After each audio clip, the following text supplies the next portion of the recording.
She's like, are you kidding me? She's like, it's the best thing in the world. Yeah. Bro, we had 20 cases at my house. That's so She funny. ran through them and she's like, it's all gone. I'm like, yeah, the flavor's discontinued. Oh, so she went and she's like looking at this and she's like, I don't know. And she doesn't like Alani's. Yeah. And my wife is a basic white bitch. that's wild.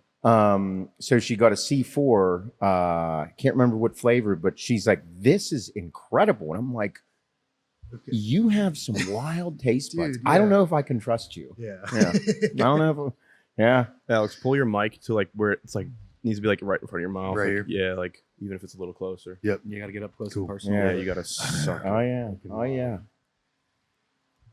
So we do a J3U After Hours podcast. It's like our late night, like we talk shit on there. Nice. Okay. Because John's like, yeah, do your thing, but like over there, right? Because it's total opposite of the education stuff.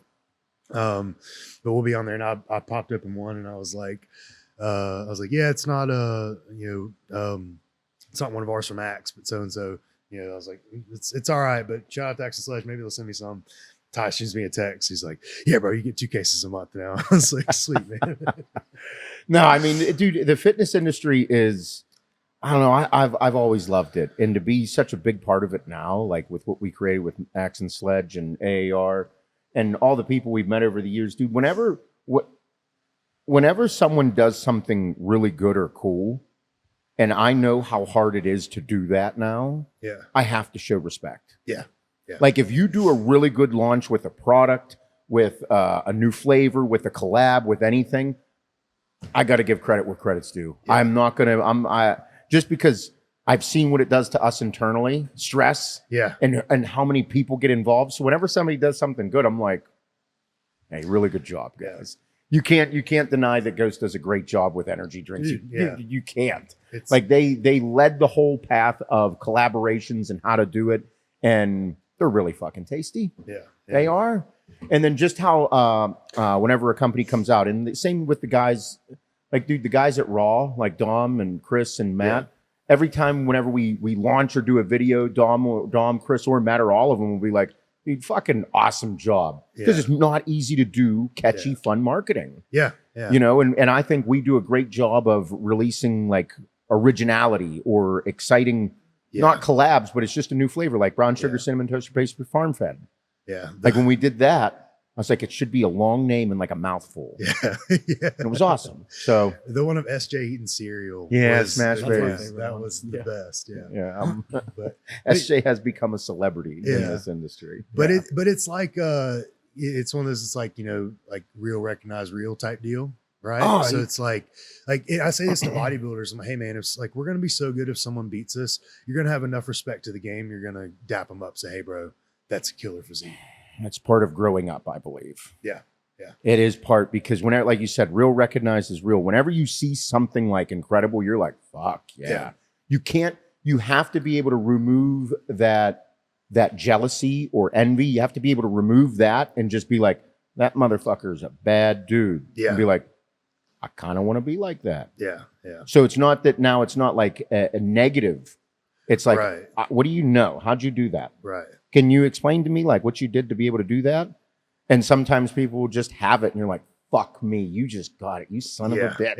Yeah. Okay, so that means that now I have to work harder. Yeah. So yeah, but it's cool. And yeah, really proud of everything that we've done. And whenever, like we said, there's a lot of really great people in this industry. Yeah. Some shitbags, which that's Absolutely. the whole reason we're doing a podcast, is to shit talk everybody and Yeah. fuck them up. Oh, I can't fucking wait. Oh, yeah. But all right. Good morning, everybody. Welcome to the HWMF podcast. I'm your host, Seth Feroce. We have some guests today. I'm looking at this camera. We don't have that camera No main anymore. camera. We have Alex Baugh, What's up, Alex man? J3U. Yes. On yes. Instagram. You are a big-time professional amateur bodybuilding coach. Yeah. Yeah. And then we have his newest client, Mr. Ty Bender. Yes, sir. Young Ty. Young Ty. Young shredded Ty. Not young fat Ty. No. Young thick neck Ty. The Young- chiseled cheeks are out today, dude. It's great. Yeah. But no, thanks for coming in. This is I'm course, excited. We trained yesterday. Yeah. And now we're going to dig into bodybuilding, what you do, how you've got here, and then like just some of the shit in the industry and from a Yeah. coaching perspective. Yeah, dude. I'm not really in the It's- coaching side of things. It's a different world over there Oh, for yeah. sure. Yeah, it's yeah. I'm stoked to get into it, man. I didn't know this. Whenever I was coming up in bodybuilding, I didn't realize that there's multiple shows going on at the same time, from a competitor to competitor standpoint, and Yeah. coach to coach, fans to fans. Yeah. Like there's a whole nest of things going on, and it's like coaches. It gets intense. It gets chippy. Yes. Oh, dude. Luckily I don't coach many of the men's physique guys. Men's physique they get catty, bro. Really? They get yeah. You ever get some men's physique coaches going at each other, dude? It's Oh shit! It's fucking wild. Yeah. You know, for as gay as that class is, we're shit talking a ton said today. it. I'm just kidding. No, You got it out of but there. for what it is, they're getting so good that it's kind of incredible. You ever seen because they're- Chiron in they're person? big. Yeah, won the Pittsburgh. Yeah. Crazy. I saw him and I'm like, hey, Yeah, what the fuck? That guy, that's not men's physique. bro. Yeah. And how they come in and their waist is this fucking big. I'm like, you're eating nothing, but you're big as fuck. Yeah. Yeah. It's insane. It is a level of the detail involved. There has to be like Yeah. to the nth degree. And it's so cool that they're now getting just as peaked as bodybuilders are. That's what I mean. And That they're dude shredded. from Pittsburgh, Yeah. Chiron is his Yeah. name. Yeah, Yeah. it looks nuts. Like I thought he was heads over everybody at that show. Yeah. Because Ollie was supposed Yeah. to come in and wipe the floor with him, or they were talking a little bit of shit. Well, yeah. Remember, I Yeah. told you the week before. After the New York, Allie told everyone they needed to up their T3 and fat burners because they were going to need it next week. And then Chiron did. showed up and kicked his Yeah, ass. he did. He did. Yeah. Yeah. He did, Yeah. because a lot of people were like, "Hey, that's wild." Yeah. But no, so for anybody that doesn't know, I've helped Ty over the past, I don't know, it was 2 like years. probably about 2 years. Yeah. 6 months ago, up into that point, and then just putting on weight, trying to teach you the ropes and learning yourself. Because a lot of people think that they need a coach. They need a coach to do anything. And it's like, no. If you have an understanding of training and nutrition, try and watch as many videos, try and get as much information as you can, and just learn your body a little bit. Yeah. Because if there's we have a great coach on here, a lot of accolades, dude. We're going to go through them. Thank you. Yeah. But there's a lot of shitbag coaches out there. Well, And if you don't pay for a good coach or do your research on one, you might get caught up with a bad coach and you might not really get the greatest advice or move forward with it. Yeah. So like trying to teach the person how to learn their body, pay attention, take notes on themselves, all those things so that they can continue to progress forward. That's what we did, just like a mentorship, if you will, not so much as a big time coach. And then about 6 months ago, you wanted to get in really good shape. Yeah. And it was time. Mhm. it's time. Yeah. So then it was like, well, you need to find a coach. You need to pick somebody that you kind of mesh with, vibe with, and gets people in shape and isn't going to bullshit you.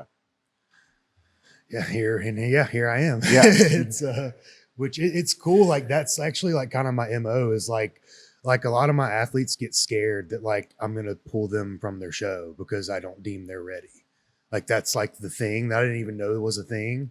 But they're like if I ask for a phone call, hey, you mind if I hop on a call? They're like, are you firing me? Are you dropping me? But it's that like level of, it's just the standard of like excellence that I kind of hold for everybody. And I like that. And so, yeah, when Ty drove to Alabama, I remember. like for a leg day seminar I was teaching. And I was like, yeah, cool, man. Like, come on. But like I told you yesterday, like I was never going to ask him to coach him. Like, obviously I would love to, who wouldn't want to, right? Yeah. But like I told you, like you can't have that you have to have that hierarchy as a coach. And I was never going to be like, yeah, bro, like let me coach you. Cause how many guys are probably in Ty's DMs, like no homo, but like to coach him. Yes. Right. So if I came in and just did the same thing, he'd be like, well, I could have had you and this guy. So I had to not just be different, but that's how I needed him to come in if he was serious. Sure. And sure as shit, he came down and he was like, what do you think about just looking over this next little push? And then, we'll do it. And who wouldn't want to look over a push phase with you involved? Like, Sure. So Well, I mean, it's also getting to know somebody. Yeah. Because superficially, I look like the fucking greatest person on the planet. Once you get to know me a little bit, you're like, you're a little bit of a cocksucker sometimes. You're hard. Yeah. You're a handful to deal with, and that's probably something that you with all your clients. Yeah. Because everybody says, I can get on a diet. I'll do whatever it takes. Yeah. Number one, I'll do whatever it takes. Oh yeah. Yeah. Will you do this for 3 years? No. Will you treat the next 18 months like a contest prep? No. That's really hard to do. Yeah. But like Ty will. Oh yeah. Ty's borderline psychopath. Yeah. And so that's where it comes into, the biggest thing I know is because I coach everything from, I have like a couple top level bikini pros. Yeah. Let's start over. Yeah, Hold on. okay. We'll get into it. We're going. Cool. How do we start? Let's just go through how you got into it and what you actually do. Yeah. Okay. Yeah. So what you actually do and then how you got into it. How I got into it, I was a very mediocre competitor myself. I could get in shape and that was about it. Like my last show, 2021, I was 198 pounds on stage. I'm 5'10". You got a lot to do. You're going right? up against me. Yes. Yeah. I'm out. All right. I was 28. It's like, hey, probably ain't for me. But before that, a couple years before that, it was like 2018, 2019. I had just did the Kentucky Derby. It was an awesome show. It was like my first kind of little breakout show. Did pretty good. And at the time, the one of my best friends and my coach at the time he had like 70 clients and he was kind of the shit, like back in Alabama. And It's a lot of people. yeah, I was like, hey man, do you mind if I just do the training programs for your people? Because like at the time, Psycho Lewis was doing it with Cito. Oh yeah. Mm-hmm. Sean Roden had just won the Olympia. So I was like, what if I just did that? And he was like, yeah, sure. I hate doing training. And so that was my thing. I started a company. It was Aftermath Training. It was like, I'm just going to be a little piece. Like I didn't even want to do the whole deal. But then fast forward, like, I got to watch him peak so many people. And then I was with another coach as well, watching over a lot of his bikini girls. So I got to watch him insulin load a men's physique guy.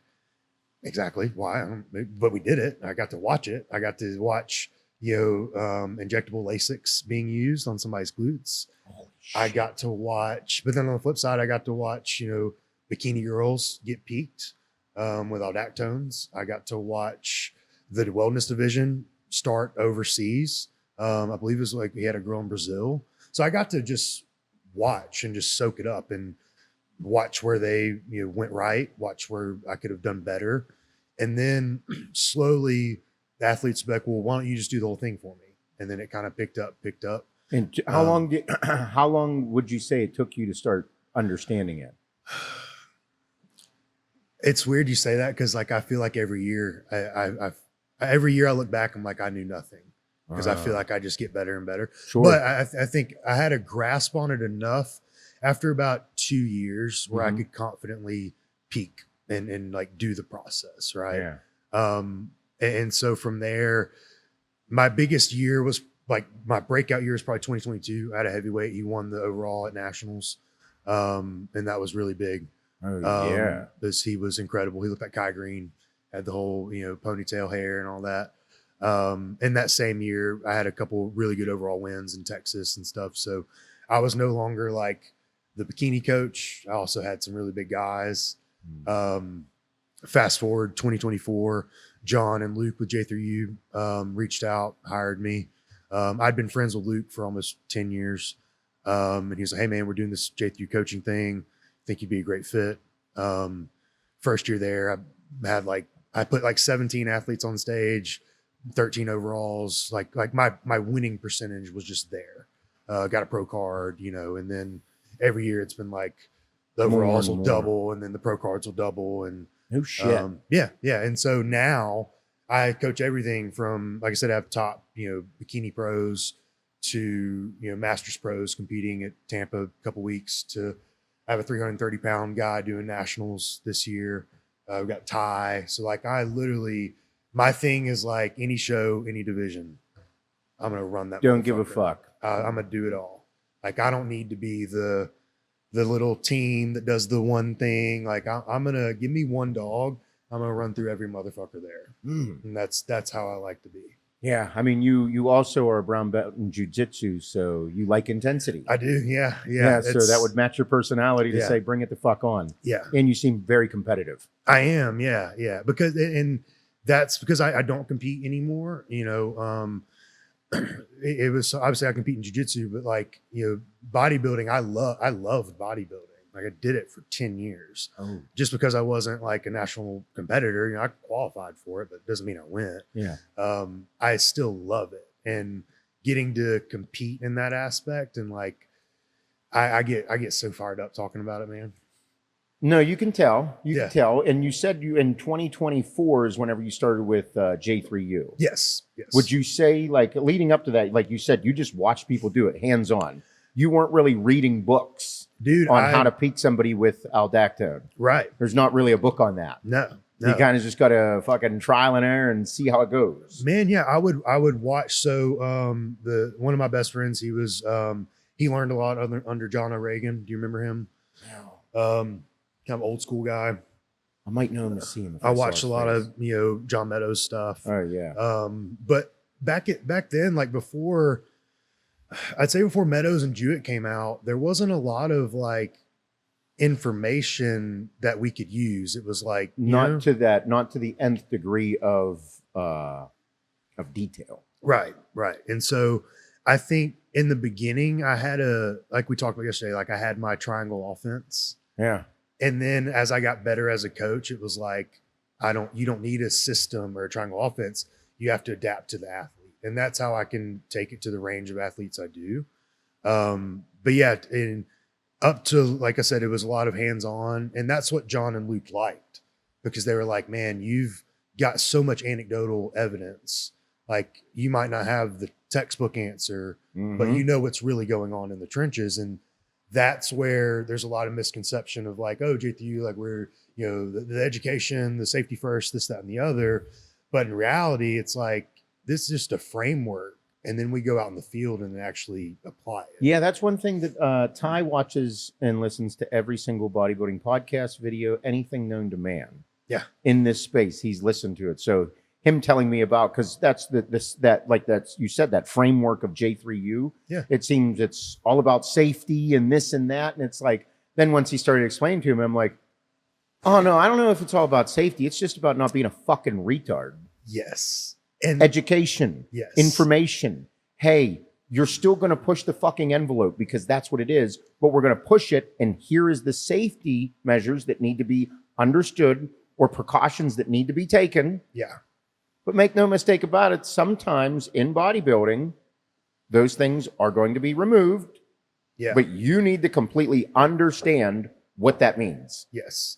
And that is where, again, it's just framework to how to make the best decision. Like we're still going to use the drugs, but it's like, what compound do I that's what I mean. Like you have to, the education. Yeah. And that's what John is. Like John is not a, how do I say, like boisterous personality. But if you ever sit down and talk to John, you're like, man, there's a lot of fucking knowledge up in that big old melon, ain't there? Yeah. Yeah. It's kind of shocking and overwhelming, and it's almost slow down, hold on. Yeah, because it's extensive. You need a dictionary at times. Yeah. Yeah, dude. But not everybody understands those words. Yeah. Please stop. But that's where I come in, and like, him and Luke as well. So Luke is the other, owner of J3U. And he's just he became an engineer because it was easy. It was just, right. I didn't know that. I didn't. Luke's very smart. Okay. And so we'll be talking about femur links and acetabulum and all that. And I'm like, hey, he was asking one of my clients, like, do you feel this unilaterally or bilaterally better? And I was like, do you like single leg or double leg? Like, and he's like, oh, single leg. Yeah. And I'm like, but I'm there for the gen pop, right? Because I know everything they're saying. Yeah. I just don't regurgitate it that way. Whenever I was coming up, I am completely self-taught. Mm-hmm. Everything I have is self-taught, anecdotal experiences of all of my own shit. Yeah.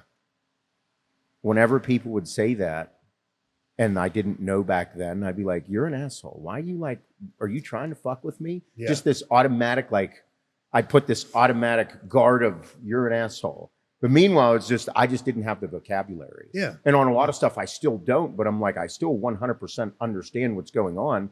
But the vocabulary is something that has increased for a lot of people. And these young guys that are regurgitating a lot of this information, that's the reason this is like that, getting that negative connotation from the industry. Yeah. The young guys are regurgitating this information and still not doing it properly. Yeah. It's like, you little prick. Yeah. Because it's like, you don't even know what you're saying. Yeah.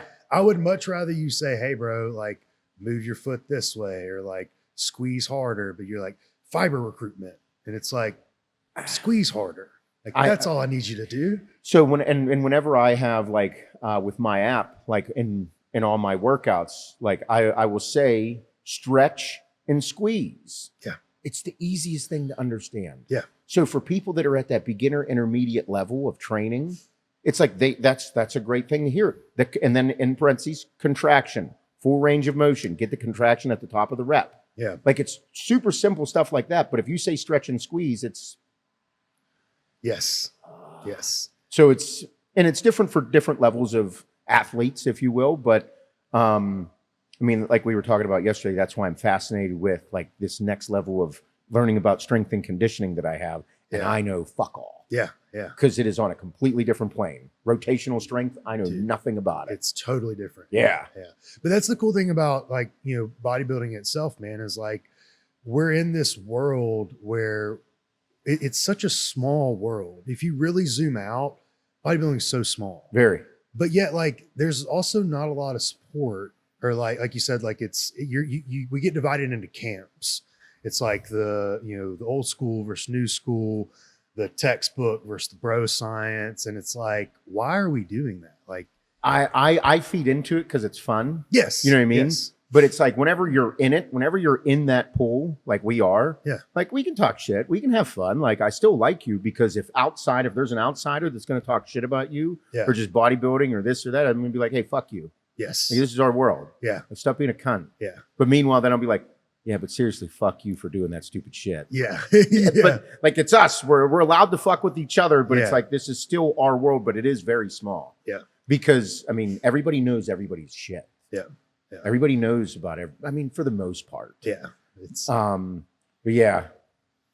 Yeah. I love it. yeah. It's made me who I am, but I do think that bodybuilding has grown to a point now with all the mainstream stuff that Sebum has done that I think everybody on social media and how big fitness has got, everybody knows about it now. yes. Yeah. Dude, the gym, that, and then we don't even need to get started on the peptide world, Oh yeah. but that's taking it to another level. And Man, it's, you know what? You should put me on a peptide protocol. dude, Let's do it publicly. What do you think, Aiden? Yeah, let's do it. I wouldn't even know what to dose, dude. I think a lot of them are gay. Really? Yeah. Yeah. Fuck. Just being honest. No. There's a lot of, because see, the problem is someone's going to clip that. J3, you think peptides are gay, and they were not going to say, right. So like, that's right. But no. So here's the gig. I don't know anything about it. And it's becoming mainstream. Like everything that's going on within the industry, like it getting in shape. I'm a million miles an hour. Let's do it. Fuck those people who gave me shit for taking steroids. I became a professional bodybuilder. I was going after something that I wanted to in life, and this is a sport that has no motherfucking rules. Yes. I love it. Yes. There's no rules. It matches my personality. I can do whatever the fuck I want, and people just want to see how wild I can look. Sign me the fuck up. It's my personality. Yeah. Yeah. Cool. It's- I love it. Yeah. And people were like, you're a fag. You're gay. Homosexual bodybuilding. And I'm like, yeah, it is a beauty pageant, but I fucking like it. Fuck you guys. Yeah. But then like all the steroid comments and this and that. An unregulated, unknown substance being injected in the body. I'm like, yeah, Yeah. that's just what I like. So I'm not judging you for being a fat fuck. Yeah. Like, I like it. I really enjoy this. Is it a little fucked up? Sure it is. But I'm not denying that I'm not fucked up. I am fucked up. Why are you even paying attention to me? Yeah. Why are you listening? Because you want to see the show. Yeah. Then the peptides start coming out. Unregulated. Yep. Untested. And those same people are now asking you, And what they're to like, do. it's just a little bit. Yeah. It's like that much. Yeah. It's not even a big deal. It's like water. You just put There's- water in it. It's like water. yeah, It literally is. it's like water. Yeah. And it's really easy to inject into your body. Yeah. And there are results that you're getting from it. Yeah. So now everybody's like, wait a minute. So I can inject something and I can get results from it? Yeah. And do less work? It's So from a mainstream standpoint, people were kind of like, so I can look better and feel better by taking these substances that are unregulated. You don't know where they're coming from. There's a piece of paper that comes along with, oh, look, we did this test at it. yeah. You're not wrong. You got that paper. Yeah. But if you don't know this, a lot of people will lie to you. Yeah. And there is a fucking million peptide companies. Yes. And I know like 3 people that are really into it that I'm like, hey, you probably, I could understand you guys are legit. Yeah. Because I was a drug dealer for how many years? I've been in this industry for 2 fucking decades. There's good and there's bad. Yeah. Yeah. But I know I've not fucked with them, really. So now I'm like, I think they're good. Like, you know, BPC and TB are good for healing. yeah. You know, you have some for like fat loss. Like, I will say NAD plus and glutathione are great for when you get sick. Yeah, but those are legit. Yeah. But like if they start having like, you know, SS31, like, Yeah. You- I don't know anything about them. I don't waste my time in that world, because look at what bodybuilding has done and has gotten us here on actual pharmaceutical drugs that we know work. Uh-huh. I don't need to dabble into that. And now if they come out with like, hey, here's a new thing, like, you know, we'll talk about retatrutide for 30 seconds. There's a lot of application in it that it works great. There are some clients who I deem fit that it can work well with. Uh-huh. But if I have a toolbox of drugs, that's like at the bottom and to the left in the back. Really? Yes. It's not my first. There's just so much other stuff. I know people that look fucking wild from them. Yeah. But they're very regimented. They have Yeah. a tremendous schedule. So I can't say it's all the drugs, because I'm like, hey, I've taken almost everything under the sun in the pharmaceutical world. Right. So I know what works, what doesn't. But I'm like, And I think, I mean, look, there's always like, before peptides, it was DNP and Adipex. Ooh. Those are big, right? And then before that, you know, what was before that? There's always something in the industry where like, it was the Increlex. Oh, it's got to be the Increlex. You want to be Kai Green? It's got to be the Increlex. We got to get Increlex. And so like, there's just always something. But at the end of the day, man, like I have people turn pro, win shows, don't even know what a peptide website is, you know? So yeah. So like, it's not the end all be all. Are they beneficial at times? Yes. yeah. But it's not something. I don't know. I mean, they are rampant. Yeah. It is absolutely unreal how big it is. But look at it this way. If we could give athletes and social media influencers discount codes on steroids, Oh, yeah. they can make money off of. I said it all the time. I'd sell Anadrol, Trenbolone, and dick pills. But we can't. But you can give them a discount code for that. And that's it's if you took the money out of it, how many people would be pushing? I need to come up with peptides? one that's like HD69, like it's hard dick Something. 69, something Yeah. for a dick pill. Yeah. Like I love dick pills. They were great. Made me feel like a rock star. The White Rhino gas station pills. I would say the Yeah. gas station never fails. Yeah, dude. man. I'm like, but that was, but you're not wrong. Yeah. You're not wrong. But I'm, I mean, now that I'm on the other side of, I mean, people still think I'm sauced out of my mind. And I'm like, You are. bitch, I got sauced. I started taking Relative. some shit. I got taking some shit in 2024. And we were just, Aiden and I were looking at pictures. I'm like, Yeah. hey, I was like, I was a fucking freak. That was the real quick. craziest 6-week transformation Yeah. I've ever seen in my life. Looking back What at were it, you on? What were you on? Do you mind saying what you were taking? I was taking Test Primo and Masteron. Yeah. No orals. Orals beat me up. That's one thing that I'm like, I will.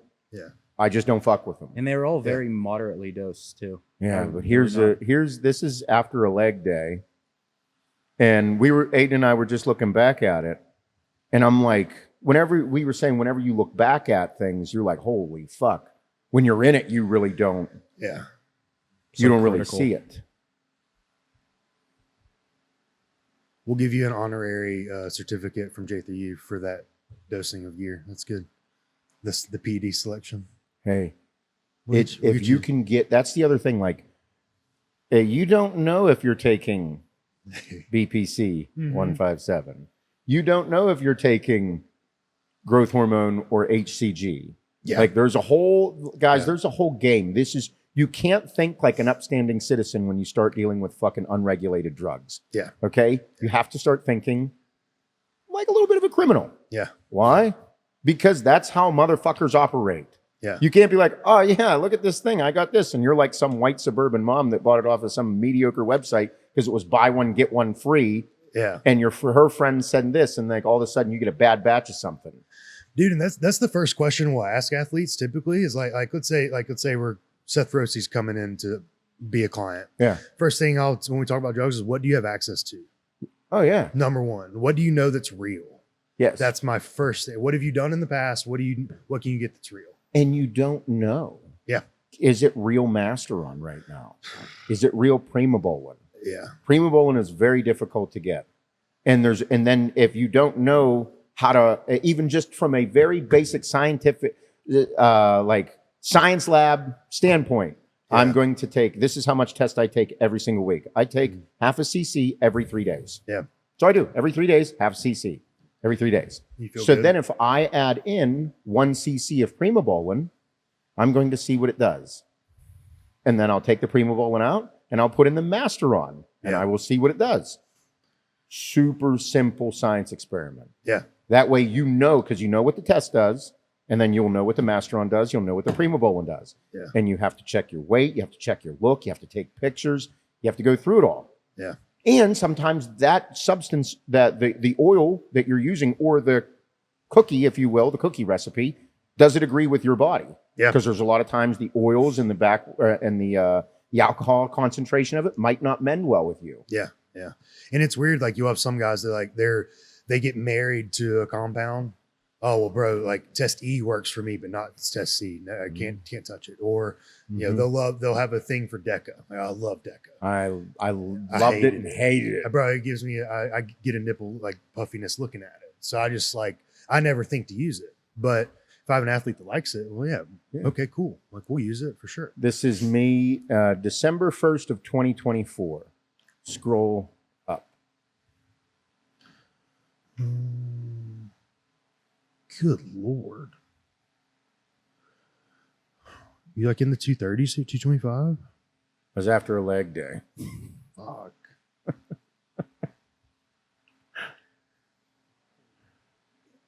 Jesus Christ. This is too. That was me just getting back into it. What you told me yesterday about being Dorian 2.0. And then this was like a week. That's like a week later.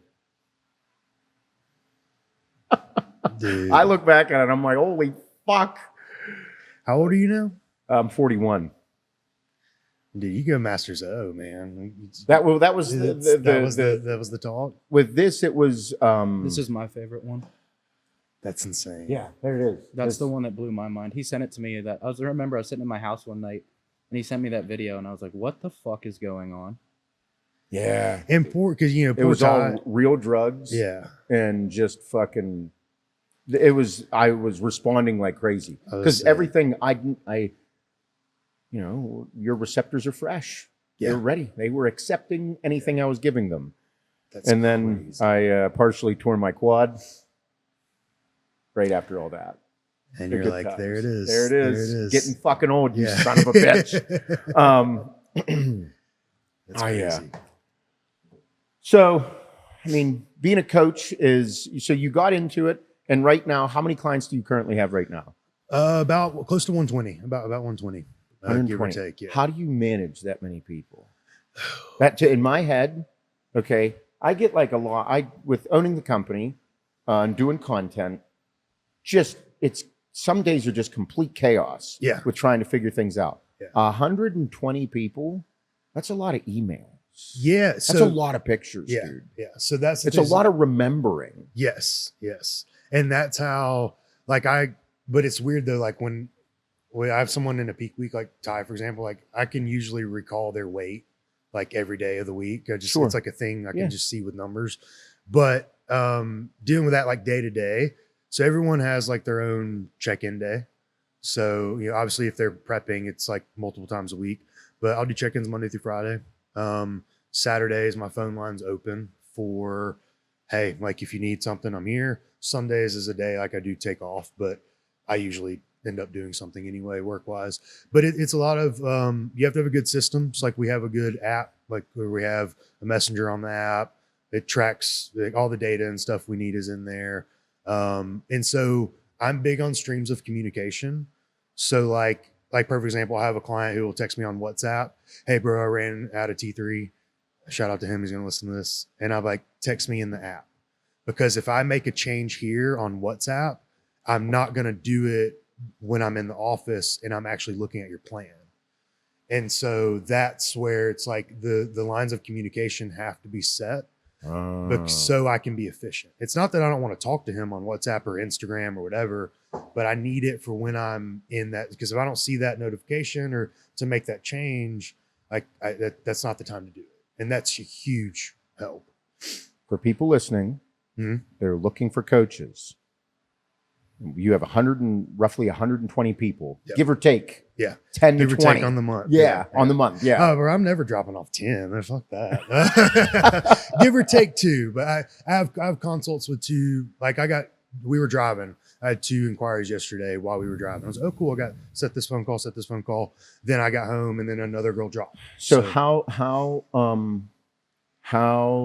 do you manage that? Do you how often are phone calls?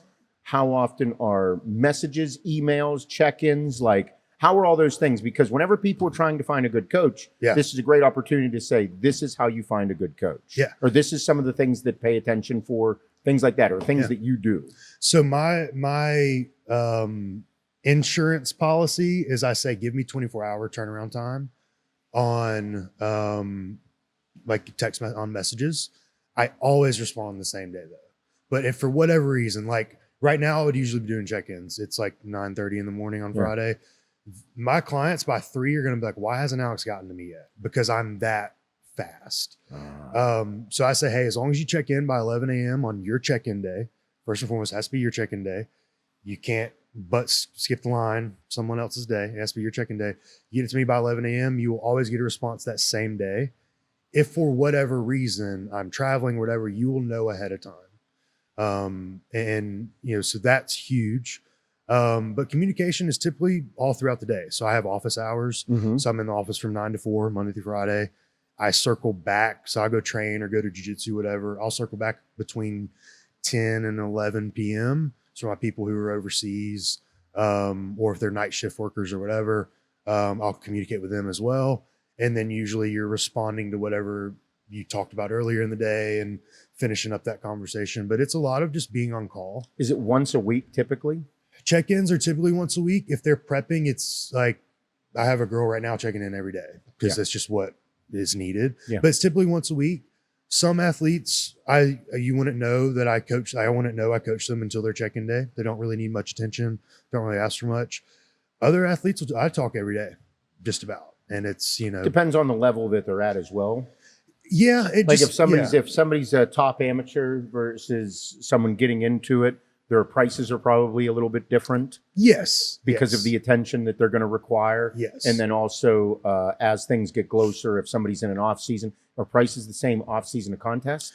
Yeah. Yeah. So that because my level of work doesn't like, it does change, but at the same time, like I have to do my job and peak week and all that. So like, you're not going to be like, hey, it's 250 in the off season, 750 in contest prep time. Yeah. It's just, here's the price is the price. And this is how we're going to operate. And this is what we're going to do. Yeah. Because I'm putting out my body of work. And so like, I have to be on my shit in peak week. I don't care if I have to talk to you every hour because I'm about to put you on stage and that reflects me. And so, I'm going to do what I have to do. And that's where you get the amount of like clients will come to me like, oh, I haven't heard from my coach in 3 days. I sent him blood work 2 weeks ago. It's like, what? Like, it's crazy. I think that's a time management thing. Yes. And that's why I'm bringing it up now, because I know that like typically once a week check-ins. Yeah. If you're somebody who's not progressing the best, or you have a higher profile client that is not changing much, they're going to be calling you more. They're going to be like, hey, something's off. Yes. And you're going to be like, hey, every 2 or 3 days, send me pictures. Yeah. And it could be, hey, looks good, or do this today. It could be relative. It's very simple, but you just need to stay on it. It's not like, hey, I need a 3-hour conversation on the phone or a 30-minute conversation every 2 days, 3 days. It's not that. Yes. And because that's just not like feasible. Like if every client wanted a 10-minute phone call, I can't do that. No, it's impossible. So, and that's the thing too. I'm not a coddly cheerleading coach. You can't be. No, I'm very like, looks good, keep digging. That's a lot of what you get if you're one of my top guys. Because that's what it is. Yes. There's no magic pill. Yeah. There's only consistent hard work and guidance. Yes. And so that's where it's like, hey, okay, you know, sometimes if I have a lot to say, it's a voice note, it's a video message. If it's real important, it's a phone call. But typically, like it just kind of titrates up and down. Yeah. You know, some weeks it's like, hey man, looks good, no need to change anything, weight's up a pound, happy with things, keep going. Because there's not really much, but it's like their digestion's off, they had poor sleep, they're freaking out. How often, I mean, this is just a thought now, how often do you get somebody how often do people lie? Every week. Well, you out of 120 people, it's going to be one person's going to lie. Yeah. But the people, is it, I don't know how to say if it's common or things like that, but it's like, dude, I have moments of weakness. Yes. Everybody does. So how often do you see a moment of weakness occur within someone's physique and you know they're lying because of how experienced you are? Like, you know, they ate some shit. Like your weight doesn't just go up 4 fucking pounds for no reason. Yes. So if the first question on my check-in is, did you follow the plan? There's a yes box and a no box. Yes. They can't give me anything else. If that says no, I'm done. Mentally, I'm done. I'm going to keep doing the check-in. Yeah. But mentally, I'm done because I'm like, okay, that's where we're at. Fuck. Not a big deal. But then let's see why. And then there's an anything else box. And that's where they explain what happened. And there's a lot, like Seth, there's a lot of times like life happens, bro. Oh yeah. And I'm very tough on people, but at the end of the day, like I want you to succeed. And so if it's just a random, like I know a client, if they click no and it's not like them, I'm seeing what's up. That's what I'm getting at, because most of the time, if people are spending a good deal of money on a good coach, shit happens. Yes. And it sucks. Yeah. But it's like and that's that part where at times as a coach becomes like a therapist. Yeah. And there's times where I need to know sometimes more than what the athlete may tell you. How are things this week? Good. Well, no, so sometimes I'll be like, next week. That sounds like something Ty would say. Yeah. I'm like, next week, tell me a win and a loss from this week. You know, had a great arm day. Yeah. And he'd be like, Ty's, pull up one of our check-ins and give him I'll read the last one. Okay. But like me and Ty, that's all he needs. He literally will get mad if I start saying he looks too good. So like, cause he'd be like, bro, don't bullshit me. So like, I don't even bother. But yeah, I think a lot of like, when you start to learn, go ahead. This check-in is from July 7th. So like a week ago. Well, earlier this week. It says, did you stick to the diet? Yes. How do you feel / overall well-being? Exactly how I should feel for where I'm at right now. Anything else? No, sir. Yeah. Cool. I hate my life, but I feel great. It looks super cool in the mirror. And then some weeks with it's him, it's like, all right, good. Cleanse up 20 micrograms, diets down and carbs on rest day, no cardio next 2 days, or cardio's up 10 minutes, check in 2 days. And it's a copy of that. Yeah. And that's. So when you think about it, when you have clients who are efficient and can be like Ty, it doesn't take long. What you pay the coach for is when things do go wrong. So someone like Ty, hey bro, I haven't shit in 2 days. Hey, like my blood pressure's up. Hey, I'm a little watery today. Like I'm there to be the problem solver. I don't have to teach Ty how to eat. Sure. Right. But and that takes time. That's something that, with different levels of clients and working So- with different people. I say clients, there's lanes for clients. Ty's in the fast lane, right? I expect a certain demand of excellence from my fast lane athletes. There's a standard and there's a precedent that I'm going to hold against them. Like, hey, this is what I expect from you. I'm not going to let them slack off because they're in the fast lane. So I have some slow lane people that, dude, they just ate all their meals that week that's their Olympia. And that's okay.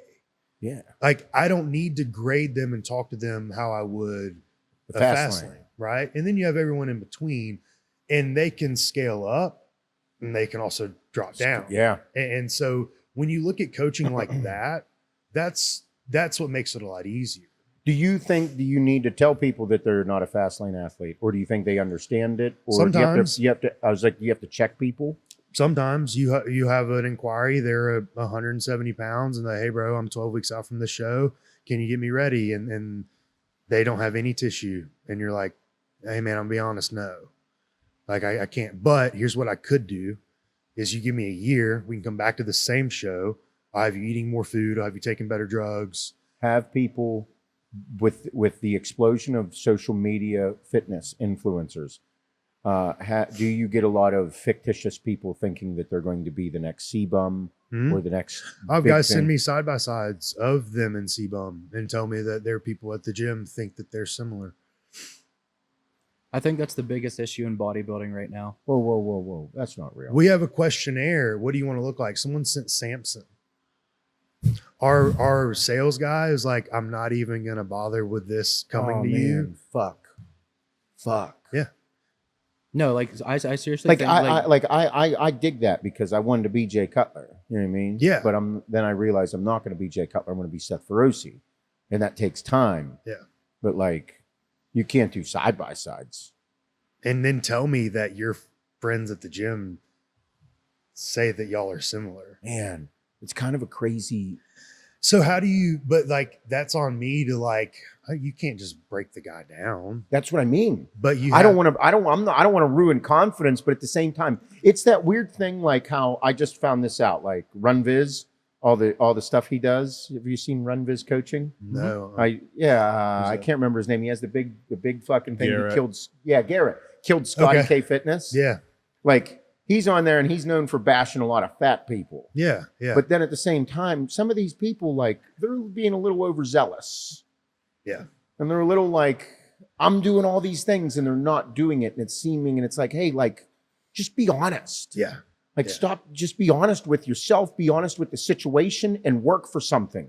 Yeah. Stop trying to make yourself seem like you're the greatest thing under the sun. And it's this constant battle because I'm not big on fat shaming.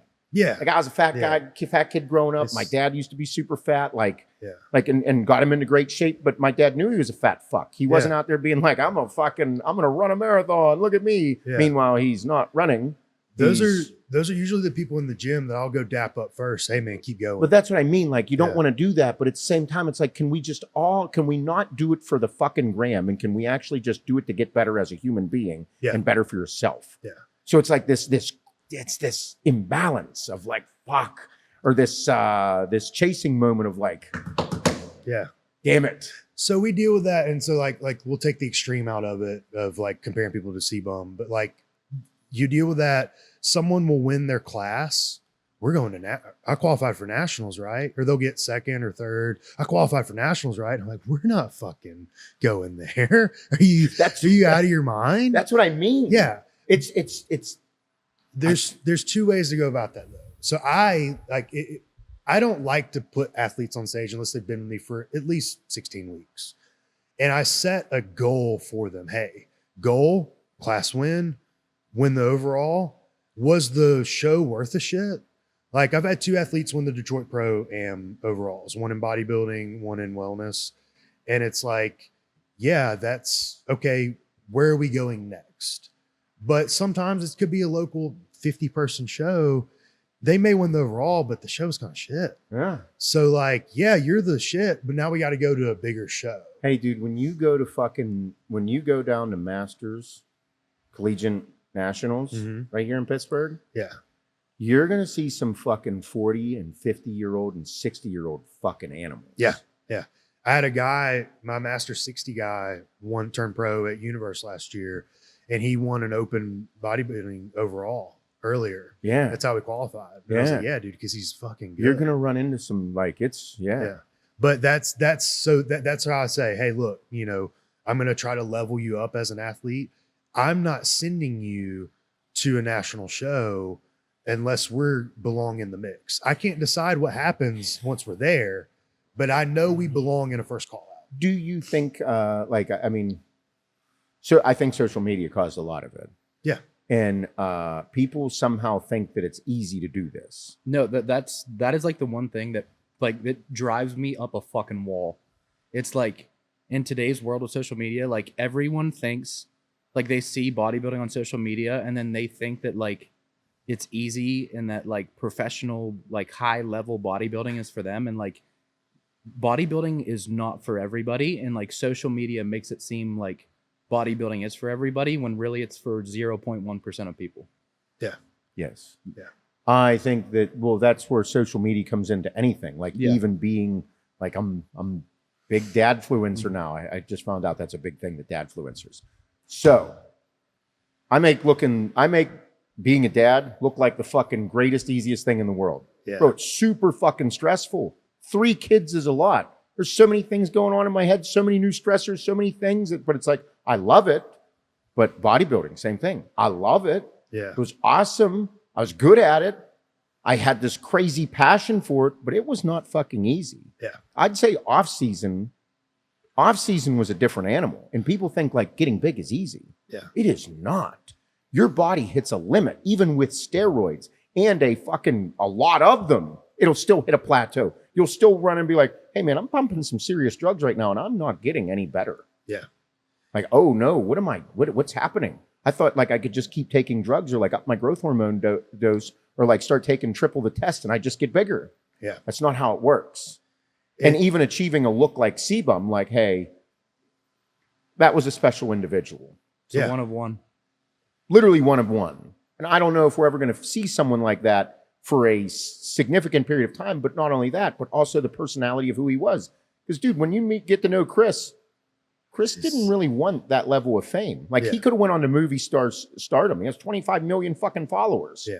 That's insane. That's like movie star level shit. It's crazy. But he didn't choose that. Yeah. So it's like, you can't just go say those things. And that's the thing. Like people see that and that's why they bodybuild. Like they want the 25 million followers. They want the cars and everything in the big house. And like, they think that, oh, if I bodybuild, that's what's going to come from it. And it's like, that's not how this works. That man has so much shit that no one even knows about. Yeah. Because he's just like, yeah. Like you get to know Chris, like he just wants to talk, like whenever I talk to him, it's about dad stuff. Yeah. It's about life. It's about dad stuff. And that's been forever with him. And that's the sad part is you see a lot of people chasing. They do the drugs, they do everything they were supposed to, and then they never get past the local middle school show, and then they don't have a life. It's really hard to get past. It's really hard to compete at a high level national show. Yeah. It's really difficult. And you know, but at the same time, I mean, I'm not shit talking, but it's kind of easier than it was 10, 15 years ago. Yes. Because it used to get one pro card at the North Americans. Mm-hmm. Used to get, I think, 2 pro cards at USA's, and there were 6. Yeah. And from bodybuilding. Yeah. At nationals. And now at the junior shows, they give out, 2 at every class? Yeah, except bodybuilding. Except bodybuilding. That's fucking ludicrous, though. That's crazy. Yeah. But it's just money. Like, you know, it is money. The cream rises to the top. It's like, because we could sit here like, bro, I have amateurs that are better than some pros. They just weren't at the right show at the right time in the right lineup. Man, that's pretty crazy as a coach to like look at something like that, huh? Yeah. But then it's like, that's okay. You know, like their time's coming. Yeah. But at the same time, it's like getting a pro card now doesn't hold the same weight because there's so many. Yeah. But that just because you're a pro doesn't mean you're the top pro. Like, you know, there's plenty of pros who work at Home Depot where they just have a normal job, Uber. Never compete as a pro. Never compete as a pro. They just wanted the card. Yeah. And so that's how, like, so Ty is a perfect example. Ty, what do you want to do? Do you want to go get a pro card or do you want to be a pro bodybuilder? because that's where it's like you take that with anybody. You can start sneaking them and hey, maybe fuck it. We put him in classic. Like maybe we do this, maybe do that. He'd be great in classic. Yeah, but that's not what he wants to do. So, and he's about to just storm off the podcast right now. But that's the reality. Some people play that game just to go get the card. So that's my first thing is, what do you want? I have to build the pro physique. That's why people are like, why aren't y'all prepping? Why aren't y'all doing a show? Why aren't you doing a show? Doesn't matter. I know he could go win an overall right now. Yeah, but what's it going to do? Yeah. And so, because his goal isn't today, his goal isn't 3-5 years. And that's how the cream does rise to the top. Like I never want to take anyone's pro card away from them. Like that's oh no, you can't. They earned that. That's something I would, dude. If I had it, you can't tell me shit. You can't tell me shit now, and I don't nowhere near one, right? But that's the same thing. Is like I couldn't. Everyone deserves that. They deserve that status. But the reality is once you turn pro, you're now at the bottom of the totem pole in a whole different ecosystem that you don't even know how to maneuver those waters yet. And it's a scary place to be, because you just became the best and the worst in 12 hours. Yep. And then you're looking at the same guy who got you there and was like, we ready? And I'm like, oh my God, no. No, we're not ready.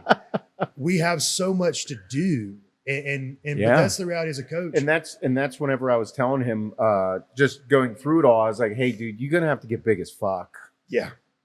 Like you got to get big as fuck, and it's going to take years. Yeah. There's no amount of drugs that you can take, training or food that you can eat where you are going to be 290 pounds shredded. Yeah. In 1 to 2 years. It just doesn't fucking happen. But it's just that slow progress, and then like building a physique. Like people, why isn't Ty competing? Because he don't want to compete and he doesn't really have to. Yeah. He needs to get in shape, understand his body, hone in on it a little bit, and then grab a rebound and continue to grow. Yeah. That's it. It's going to be, this is the best ground zero he could have. Yes. And that's something, but too, in the meantime, like it's something I do different as a coach is I make sure, like I want to know what they're doing in life outside of bodybuilding. Cause like, like I'll coach people 19, 20, like, what are you in school? Are you in this? Like, not that you have to go to school, but are you doing something where, is it at 30? Are you going to be like, well, now what? Like if bodybuilding doesn't work out. And so that's something like I do care about the athletes in that sense. Like with Ty, like he's 25, but like, I'm not just going to take him to 30 and give him all the job and let him just sit and like not do anything in life as a man, financially, whatever the case may be. Oh yeah. And that's the thing with Ty, like along this time, it's like, say the same thing, learning a ton.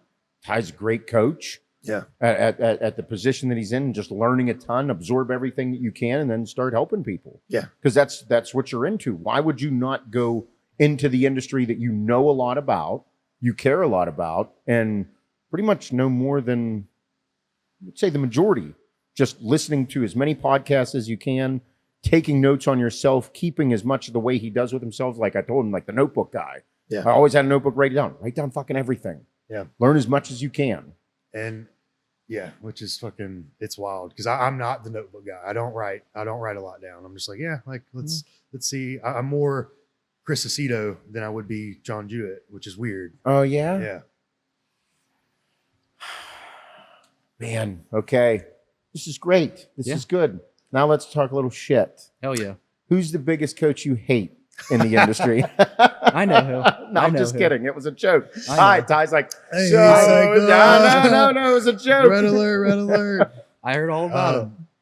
No, I'm not gonna name No. any names, I would say with all the coaches today, I don't know how managing 120 emails a week is a lot. Yeah. So it's an app. It's just messages on an app. So like you have WhatsApp and stuff. Yeah. So it's just like, Oh no, I don't give a fuck Yeah. how you do it. It's still Yeah. hard. Yeah. It's time management. yeah. Do you within the coaching side of things, I mean, there had to be an influx of coaches as well, like over the past several years. Yes. And I mean, you were included in that, but you just worked your way through it, and now you're. I think I told this to one of my athletes. Because I'm 33. I started coaching when I was 26, And I was like, I don't think I would do it today if I had to start versus when I did in 2018, because everyone's a coach now. Yes. And I'm not saying it's a bad thing. It's like, hell, that's how someone could have came in and be like, well, what you don't know anything. Yeah. But I think you can prove yourself. But I do think that it's like we talk about the cream rises to the top in any scenario. And that's the same thing with coaching. Like there's a lot of like big name coaches who aren't really that good. No. Or their customer service is shit. No, or I see it a lot. I mean, Yeah. there's a lot of, even because at the pro level, it's just as apparent as possible. Yeah. Like right now with Milos and Hottie. Like the whole Hottie picture Yeah. came out, the video came out, and we were talking about it on Bro Chat. Yeah. And there's a difference. I'll preface this. There's a difference between stating the obvious and shit talking. Yes. And then with at the level I am, the level that you are, and knowing as much as we do, when I saw that video, I'm like, hey, there's one very big, obvious sore thumb sticking out in this fucking picture right now, or this video. Yeah. And I mean, I'm like, look at his stomach. Yeah. And everybody starts commenting, and it's like, oh, no, it's not that bad. And I'm like, everyone, it's an obvious sore thumb that we've never seen on Hottie before. Yes. As an athlete, as a former athlete, I'm like, knowing Milos, insulin's a big thing. He's blown the fuck out right now. So Yeah. you know he's loaded. During a workout, probably got 200 carbs in his gut. Yeah. Probably got a ton of fluids. Yeah. Post upper body workout, but that gut's still a sore thumb right now on Hottie Yeah. because it's never been there. And we'll say it's a yellow flag. Yeah, It's yeah, not, yeah. It's not a red flag Yellow yet. flag because he's 12 weeks out, and that's not Yes. saying because Hottie is former Mr. Olympia that can bring it in. Yeah. But when you see those things, it's and I mean, we're talking. This is the cream of the crop. Former Mr. Olympia. I would have These are the top people. I would have much rather seen had the quads been up with it. I would have been. It's warranted. Cool. That was why I was like, okay, that was the worst fucking video to post, guys. Yeah. How the fuck did you post that video? Why wouldn't you do like a leg day with a bunch of insulin Yeah. and like show the quads? Yeah. And I'm like, you just made the quads, which are the one thing that we're all watching and looking for, right. look even worse. Right. But even though I know that it was completely skewed because of upper body day, All good the bit of fluid. slim, food, fluids, Yeah. carb powders, all that. And I'm like, It's. And Yeah. I think it was just such a big issue because no matter when we see Hottie, whether he's full blown off season or like a week out from a show, he's known for having like the super flat and tight yeah. midsection. So anytime that's not there, it's just concerning. Because and I don't know, again, we're 12 weeks out, but at the last Olympia, his midsection looked like a piece of carved granite. Yes. Yeah. It was one of the wildest things to see up close in person. Even at the Arnold this year. Yeah, it was It's crazy. at the Olympia, he was drier. Yeah. So I mean, like when he moved, it was almost like you saw fucking cross striations in his abdomen, and you're like, Yeah. that's some wild shit right there. And that just. So it's a sore thumb. It was just that you saw it. Yeah. And with Hottie, he's incredible. And like, that's his one, it was the one thing where I was like, I'm not confident he's going to be bang on like we know Hottie to be. But that's what I mean. That's why I was like, hey, even at this top level, Yeah. you see things like this happen. It's not just at this low level amateur. Like at this top level, we're still pushing for lightning in a bottle in the biggest way, and it's really hard. That means that we're going to do things that can have a negative effect. Yeah. And it's and yet people online or spectators or fans that have no clue of the detail. Yeah. Like, oh, you guys fucked up. You don't know what you're doing or this or that. And it's like, nah, dude, we're fine tuning these little things and we might get 10% worse Yeah. And it's, because we're trying to get 0.5% better. yeah. And that's the risk that you're going to run at top level bodybuilding because these guys are so competitive. It's like, bro, anybody could win the Olympia this year. Absolutely. Anybody could. Yeah. So at that point, they're trying to get 0.5% better to beat this guy whenever they might get 10% Yeah. worse. Fucking sucks. And that's where I wonder, and like, not just speaking on them, but just like backing up and coaches in general, is you wonder, like, are they just trying to fit them, like we talked about, are they trying to fit them into their triangle offense? Like, are they forcing that?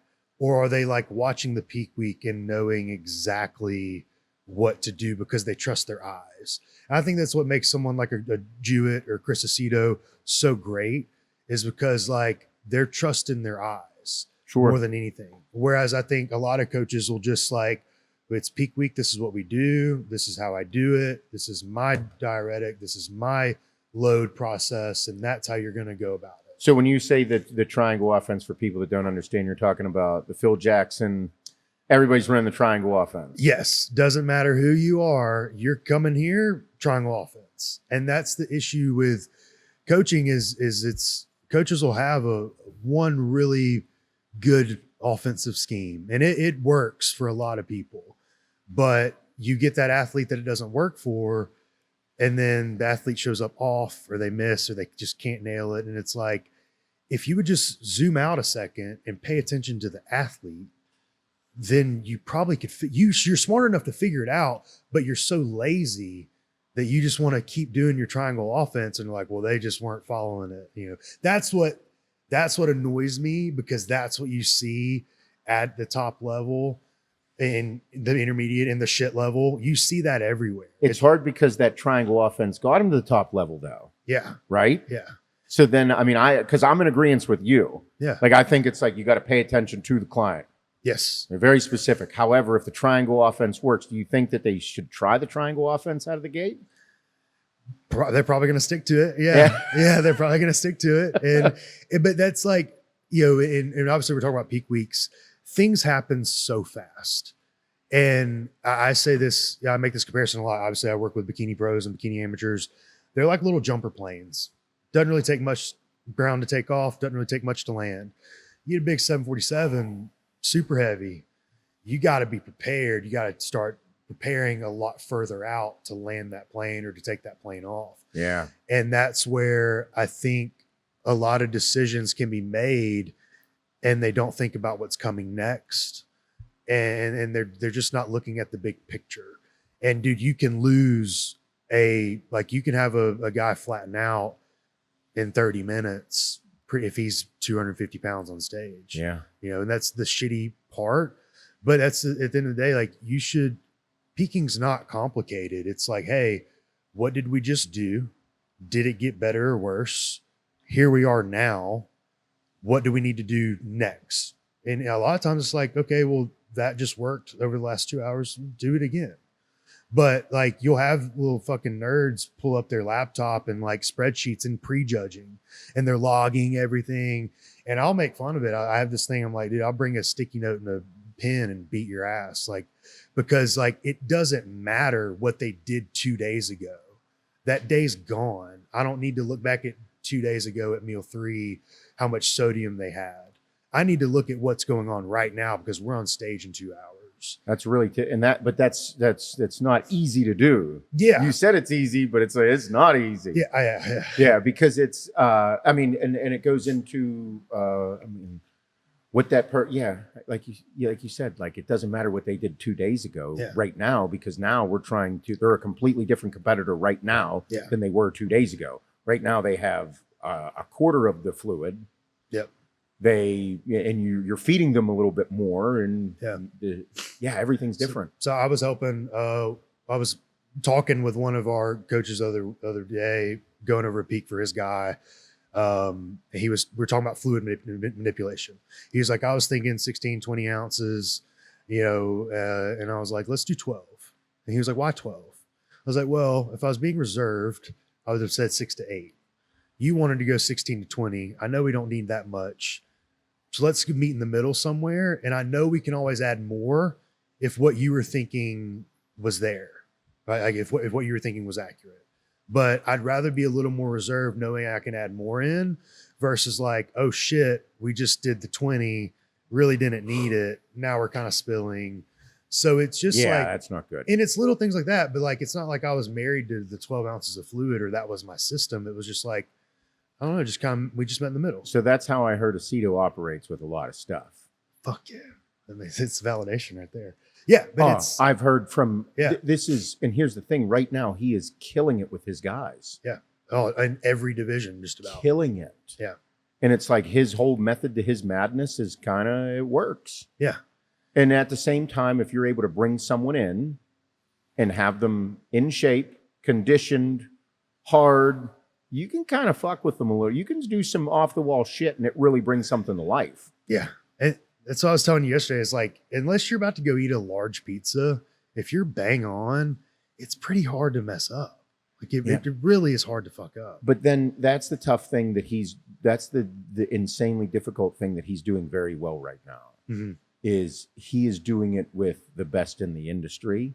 Yeah. At the highest level possible and bringing them to new levels. On the same day. Yes. On the same day. So it's not, that's insanely difficult to do. Yeah. And I mean, and credit where credit's due, and he's killing it in that aspect. And he's about to go into the Olympia with the guys. Yeah. He almost won all three. He almost won last year. He was like one spot away from like classic, open, and men's physique. Like, that's insane. Oh yeah. But that's the most impressive thing is not only, dude, I had a show. I had 3 overall winners. It was a big show, really big show. Bikini wellness, open bodybuilding. And then 3 of my other athletes all won their open classes, got beat by the same guy in the overall. But it was like, dude, that was 7 people in a show. I was exhausted. I could not imagine like at the actual Olympia doing that. Like that's crazy. Well, that's what Hani's a fucking crazy attention to detail guy. Yeah.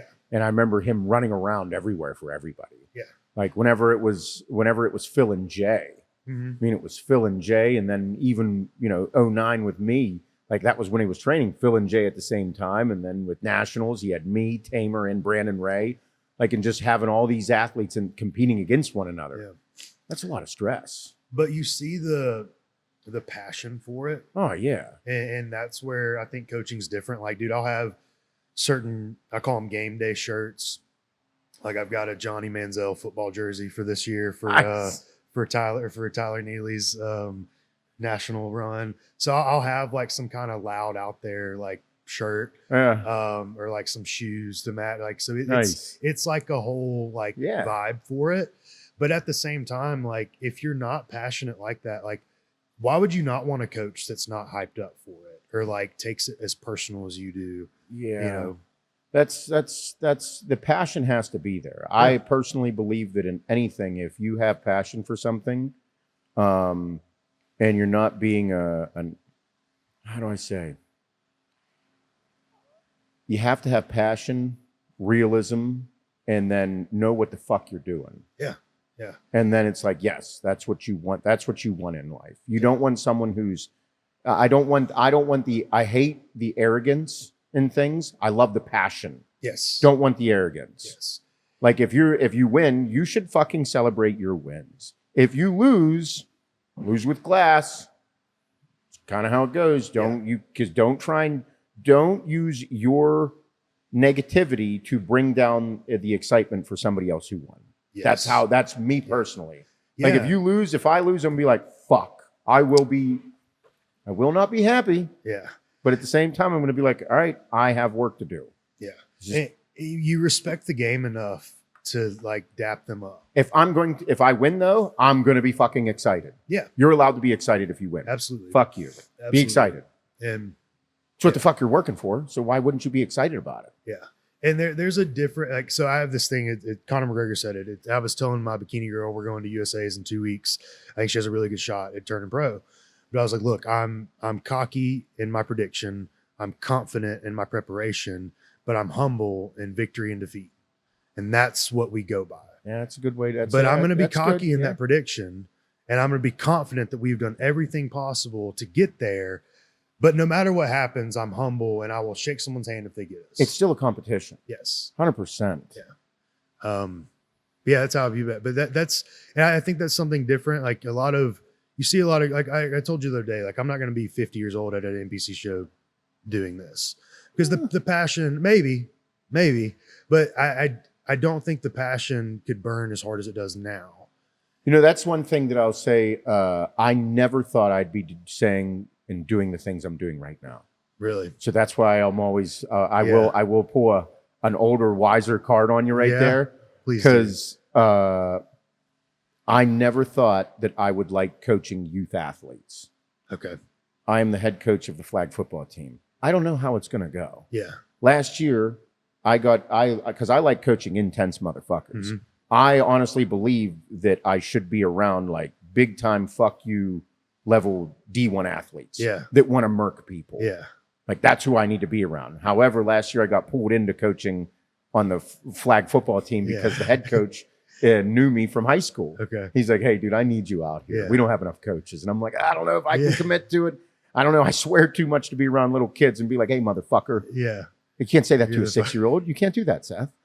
Not But then I'm today. into it now. And now I found myself being pulled into like, I just really want to help people. Yeah. I didn't know that's what I'd like start having a passion for. Right. So now I'm like, man, 5 years ago, I never would have thought you'd Yeah. tell me this. Yeah. And now here I am being like, I think I just want to work with kids. Yeah. The fuck you want to work with kids for? That's weird. Yeah.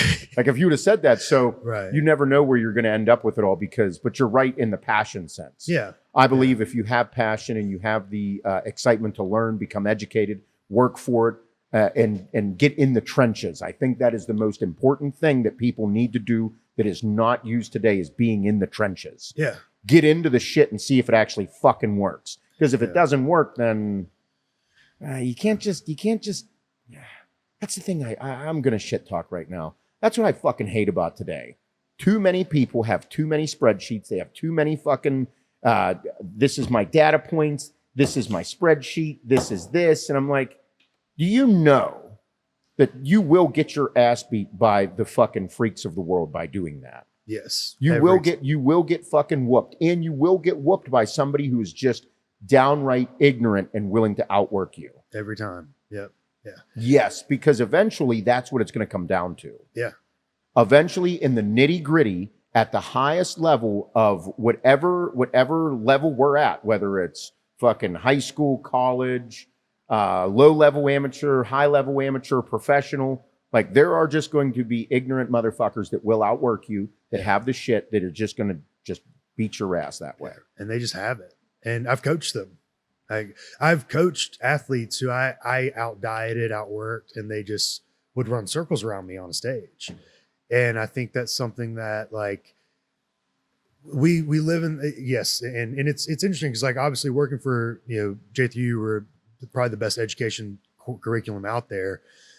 And to hear me say it's not all about the data and the spreadsheets and all that but it's the truth, because so many people can get so hyper fixated on that and what plane they're in. If you're just doing that, you're going to lose. Yes. If you're going blindly and just working as hard as possible blindly, you will not succeed. Yes. You have to have a blend of the two. Yeah. You have to be, you can't just be a psychopath on the football field. Yeah. As a linebacker. Yeah. No. You can't do that. And you can't just be a well-calculated person on a football field. Yeah. You're going to get your ass kicked. Yeah. You're going to get run the fuck over. You need to have a blend of both. And then when it comes down to it, you need to understand every single offense. You need to study film. You need to know everything about those motherfuckers that they're going to do. But then you also have to be a lunatic. Yeah. Yeah. And that's How how we get this. well, that's what I mean. Like you Yeah. have to do those things. You have to know what this person's good at. You have to know their strengths. You have to know your opponent. Yeah. You have to know who's showing up. Like you can't just be like, I'm just going to come in my absolute best. And it's like, yes, but you also have to know your opponents. Yeah. You have to know what you're going up against. Yeah. So And- that way you can play to your strengths and try and dig in at their weaknesses. Yeah. It's like, hey, I'm not gonna. I know they're smoking us on chest thickness and density, but dude, when we turn around, it's game over. So I got to really be sure when we turn around, it is truly game over. Yeah, you got to get into the competition side of Yeah. it, and there's levels to it all. But That's something like, so when you're talking about, the data driven people and all that, like I tell people like, hey, if 10 is perfection, I need us at like a 7. That's all I really need us at in terms of like training execution. Like I would rather you grip it and rip it. If grip and ripping is like a 1 on terms of like, how it looks, I need you to grip and rip, but I need you also to like know where it's kind of going to, it's so tough because and we work in bodybuilding and so many people, we work in extremes. Yeah. So it's like if we say data-driven person, you're like thinking that a 10 on data. Yes. And if we're like a grip it and rip it, and they're like at a 1, and you're like, well, if you're a 10, grip it and rip it, you're gonna fucking hurt yourself. Yeah. Yeah. It's like you need there has to be these. You just have to work with it, but I will always be on the gut side of things. Yeah. And that's where like his back traces, his back, we all know his back needs to come up, right? Yeah. That's what it is. But that was what his back training was like, hey, we need the squeezy activation drive, like hard lat driven stuff first, but then I need you to go do your barbell rows. Yeah. And so his training program is a perfect blend of everything that like we're talking about meshing together. It can't be one paintbrush. Yes. I'm a firm believer in that. It can't be one paintbrush. Yeah. And the way you train back cannot be how you train every single other body part on your body. Agreed. As you develop, that only works for so long. Mm-hmm. Like I think you can paint with one paintbrush for so long. Yeah. And then you're like, hey, that worked better for my shoulders than it did my back. Yeah. Okay, great. Let's pull out the next paintbrush and start painting your back. And then you might need like a bunch of different, you might need a bunch of different tools for your back. Yeah. But you might only need one for your legs. Might just fucking work. Yeah. And as the athlete levels up, whether it be bodybuilding, it's weird, like bodybuilding, you know, some of the guys who are like maxed out, like we were talking about Hottie, you know, like, hey, we got to watch the midsection, we got to bring your legs up. Like that's someone who would be small paintbrushes he needs, right? Yeah. I have to do it with, you know, someone like that or someone like a Ty. But where I look at this too is like I have a bikini pro, she's phenomenal, but like she's kind of maxed out on like her quads and kind of she used a little more hamstring, but she needs a lot more glute. So it's like, how do I have to pick apart a lot for that one little thing to come out. Just how you were talking about how, you know, when Hani was having you walk on the treadmill. Oh yeah. Like just one little thing you did. And that's the fine tuning and the fine print stuff you have to kind of really focus in on as the athlete advances. But dude, I'll get a first timer they never competed before. Fuck yeah, man. We're going to bro split, push pull legs, whatever you want to do, but we got to do it for 3 years. Basic. Yes. Yeah, super simple. Yeah. Yeah. Yep. Ty's been quiet. I'm just here for the experience. Yeah. You know? Chime in, dude. How was this experience? Like, how was cutting down for your first show? Or yeah, I mean, your first time getting peeled, I would say. Yeah, I mean, like I said, for me, it was more mental than anything, just because like in my previous preps, like I told you, it wasn't an effort thing where like in my previous preps, it's not like I was cheating on my diet or like I was skipping on cardio sessions. Like I was eating less food than I was told and I was doing extra cardio and like I could never seem to get in shape. And so like that's just something that's lived in my head rent free for the last 2 years of, oh, Ty's never in shape. Ty can never get in shape. And like it like for someone that bodybuilding means as much as it does to me, like that's something that like really bothered me. And like I always had this massive insecurity of, oh, Ty's one of those guys that can get big easily, but he's never going to be in shape, so it doesn't matter.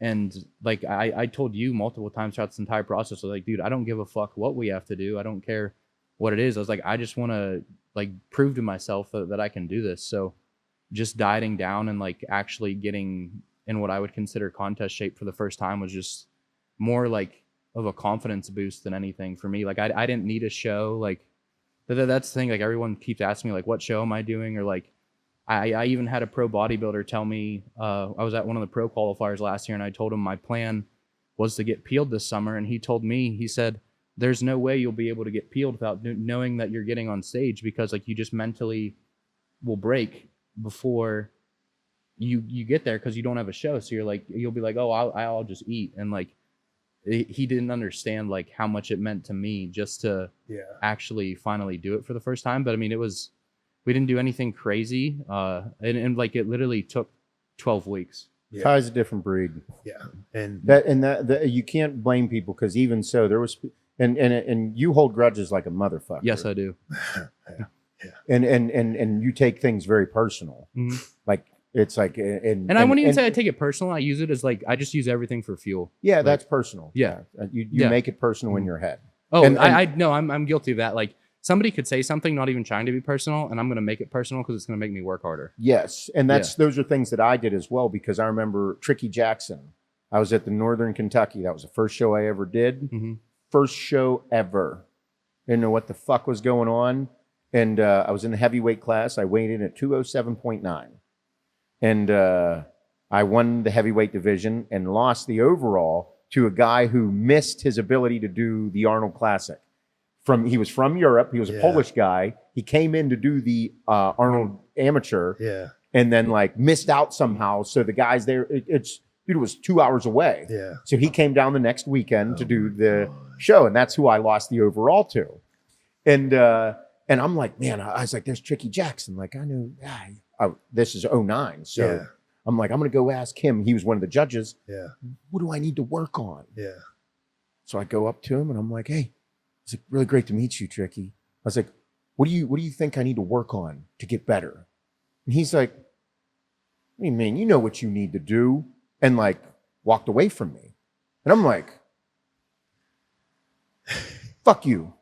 Like I immediately like took this super personal to me. I'm like, I came to you for help, motherfucker. Yeah. So I go on and turn pro and I hold that against him and all this shit. And I'm like, fuck everybody now. Like I had this immediate chip on my shoulder.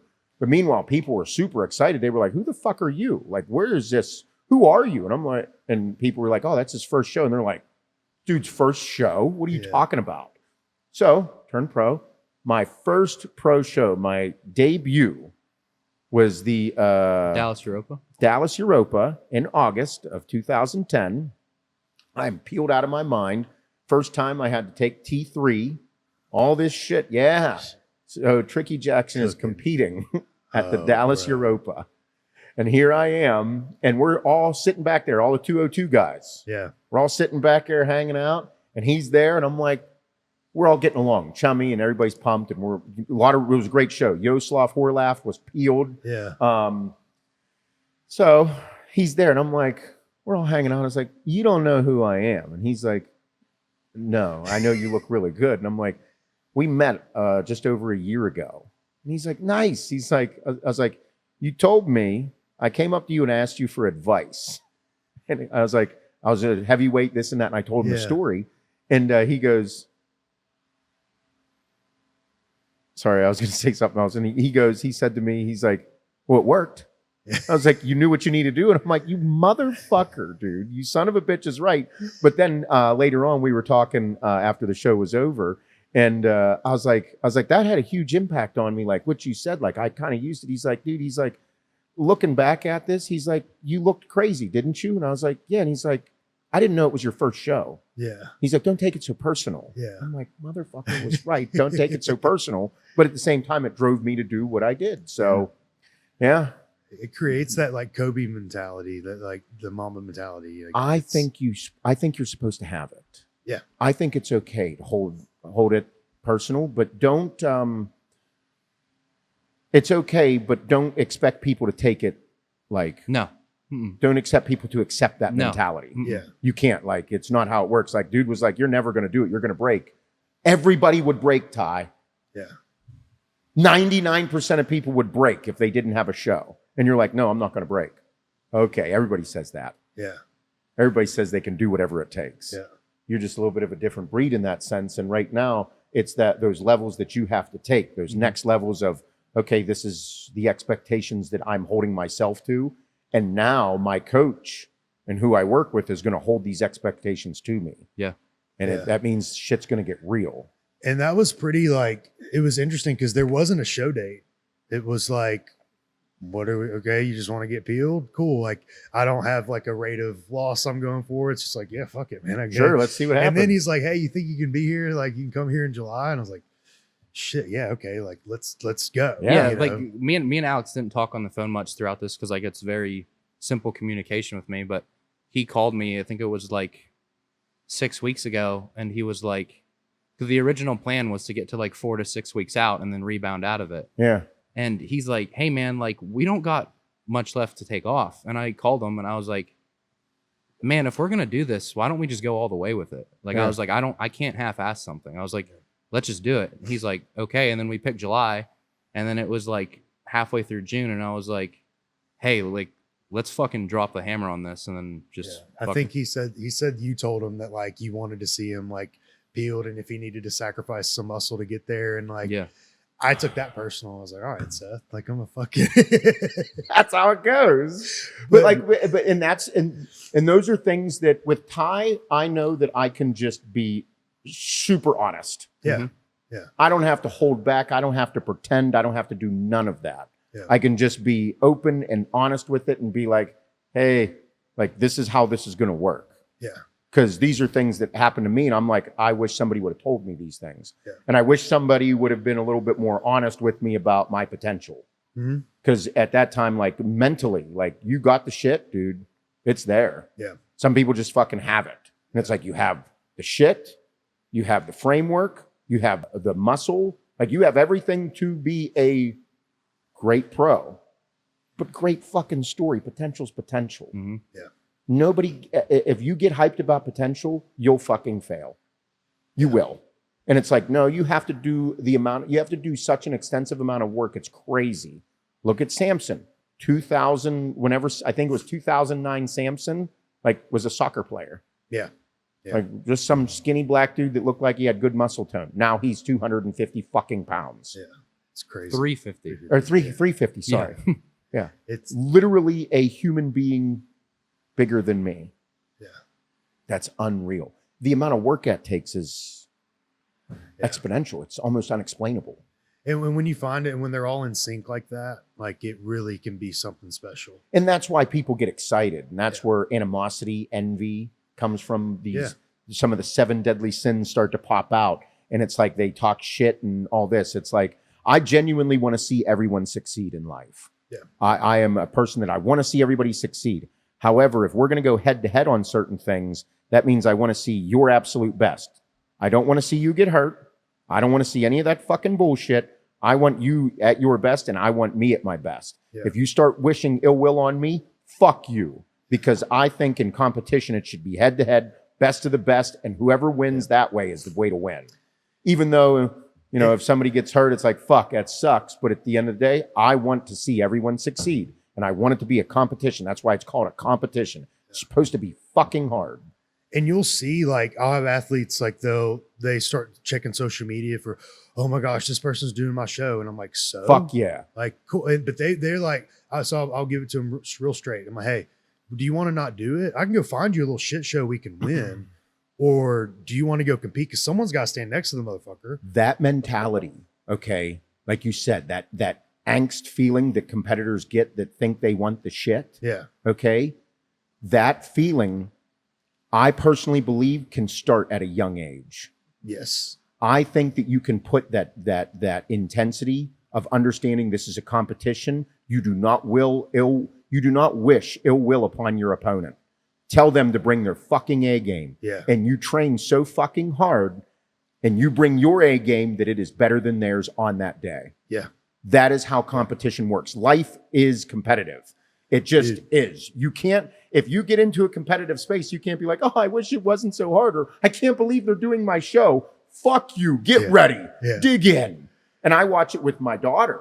Like my daughter is a competitor, high level gymnast. The bitch can compete. Yeah. It's like her mind goes blank and I see it happen and I'm like, oh, Yeah. you have that shit. Yeah. That's crazy. However, she will get beat by girls that are more skilled than her if she doesn't continue to progress and work harder. Right. But she has to understand that at this level, that's what's happening. This is a competition. Yeah. You go play a game, it's competition. You go play baseball, play football, it's a fucking competition. Yeah. There is a scoreboard.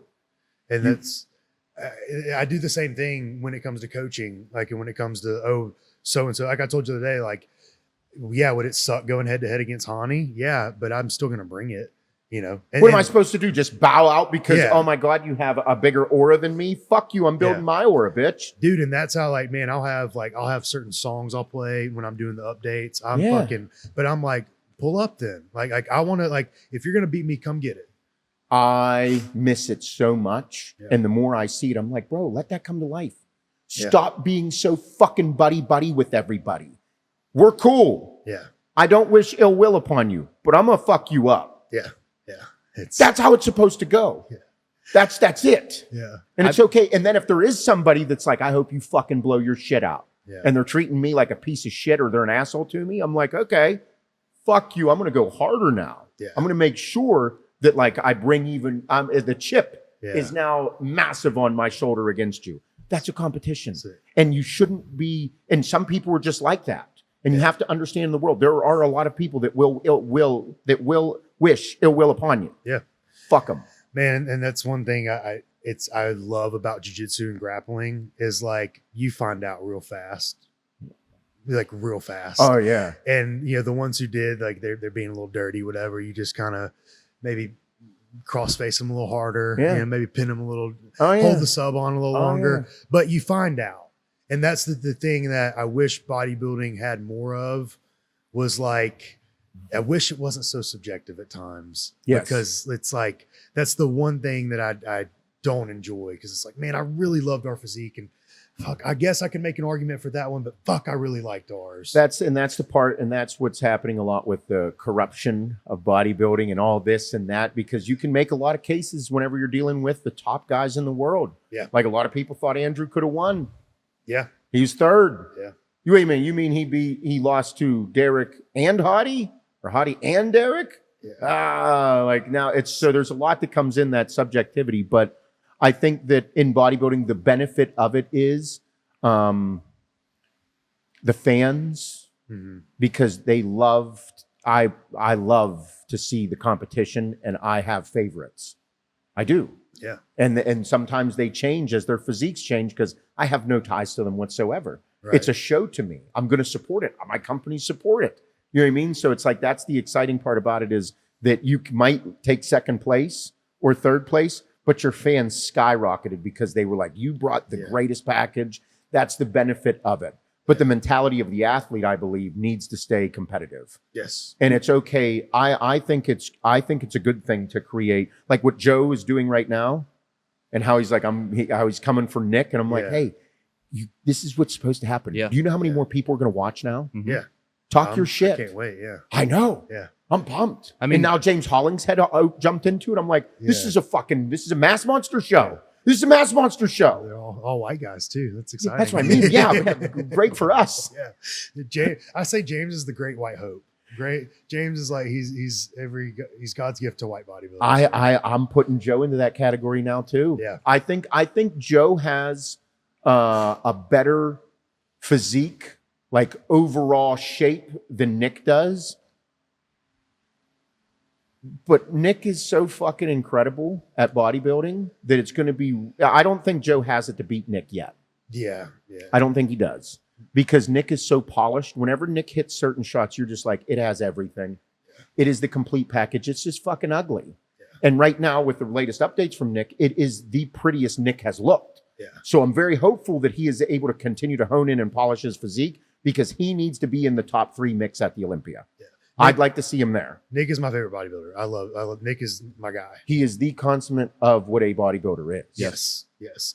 And it bummed me out. I personally feel like he was robbed twice. Like, I think he beat Derek. I think he beat Andrew. Looking back at everything and replaying it, because I think Derek is, I love Derek's He's physique, great. Yeah. but like over time now, I'm like, hey, like I think it was a little more polished Mhm. years ago. Yep. So it's like, I think that he has work to do on cleaning up his physique. Yeah.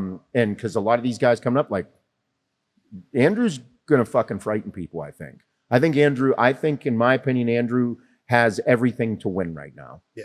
I do too. He's got the momentum. Samson, we're gonna see if he can come in with it all. Yeah. But I'd really like to see Nick in those top spots. Man, me too. And after Hottie's latest update, I hate to say it, but I'm gonna kick him out of the top 4.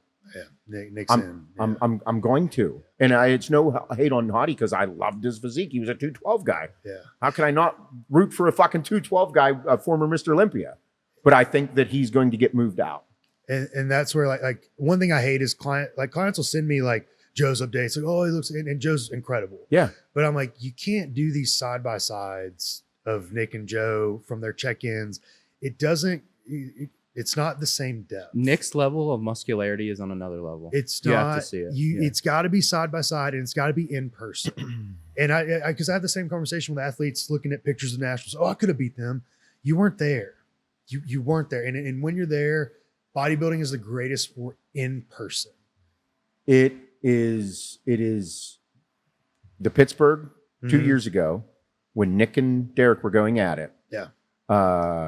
My wife was like, she's like, this is insane. Yeah. She's like, and then she's backstage and she sees everybody. She's like, they're not tall, Yeah. but my God, she was like, because I'm big. Yeah. She's like, No. She's like, what the fuck is this? They're Yeah. freaks. Yeah.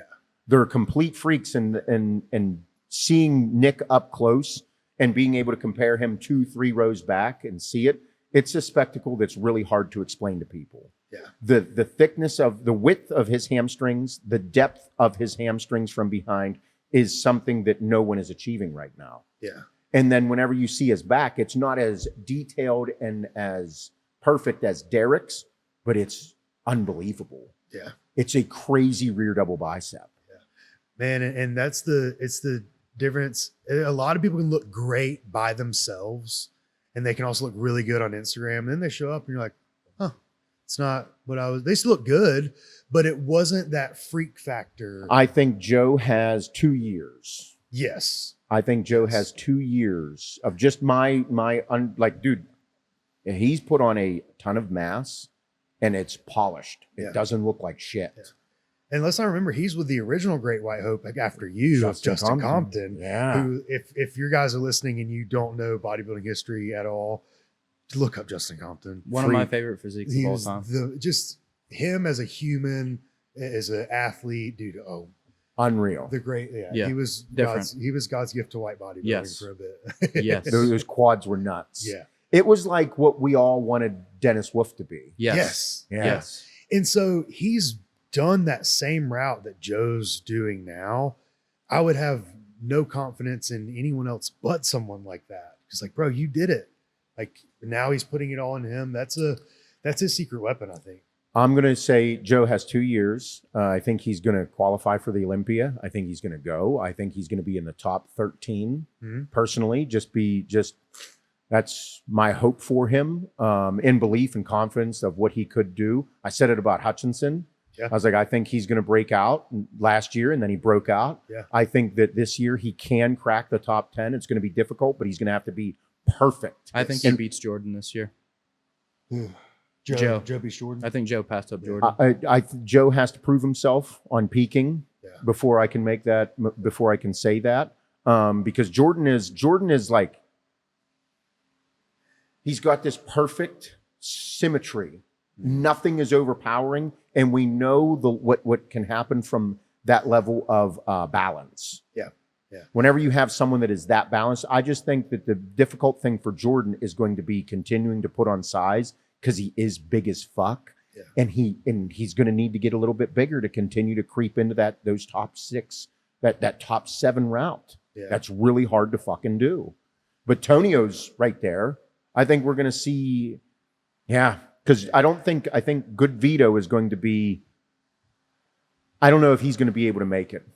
I'm about to curveball you because he's not coming this year, but Hunter Labrada's back next year. I know. And that's a whole, I'm a massive Hunter Labrada fan. yeah. I'm just leaving him out because he hasn't competed. Yeah. Because he's not in the mix. And that's where I'm wondering. He's going to have to re-earn these spots because, Yeah. dude, there's some really good motherfuckers. Yeah.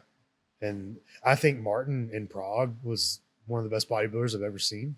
I based all of my Arnold assumptions off of that, thinking that he could repeat. So there's Martin just needs to get his shit together. Yeah, there's so many people. That's it. Yeah, it's like, Oh yeah.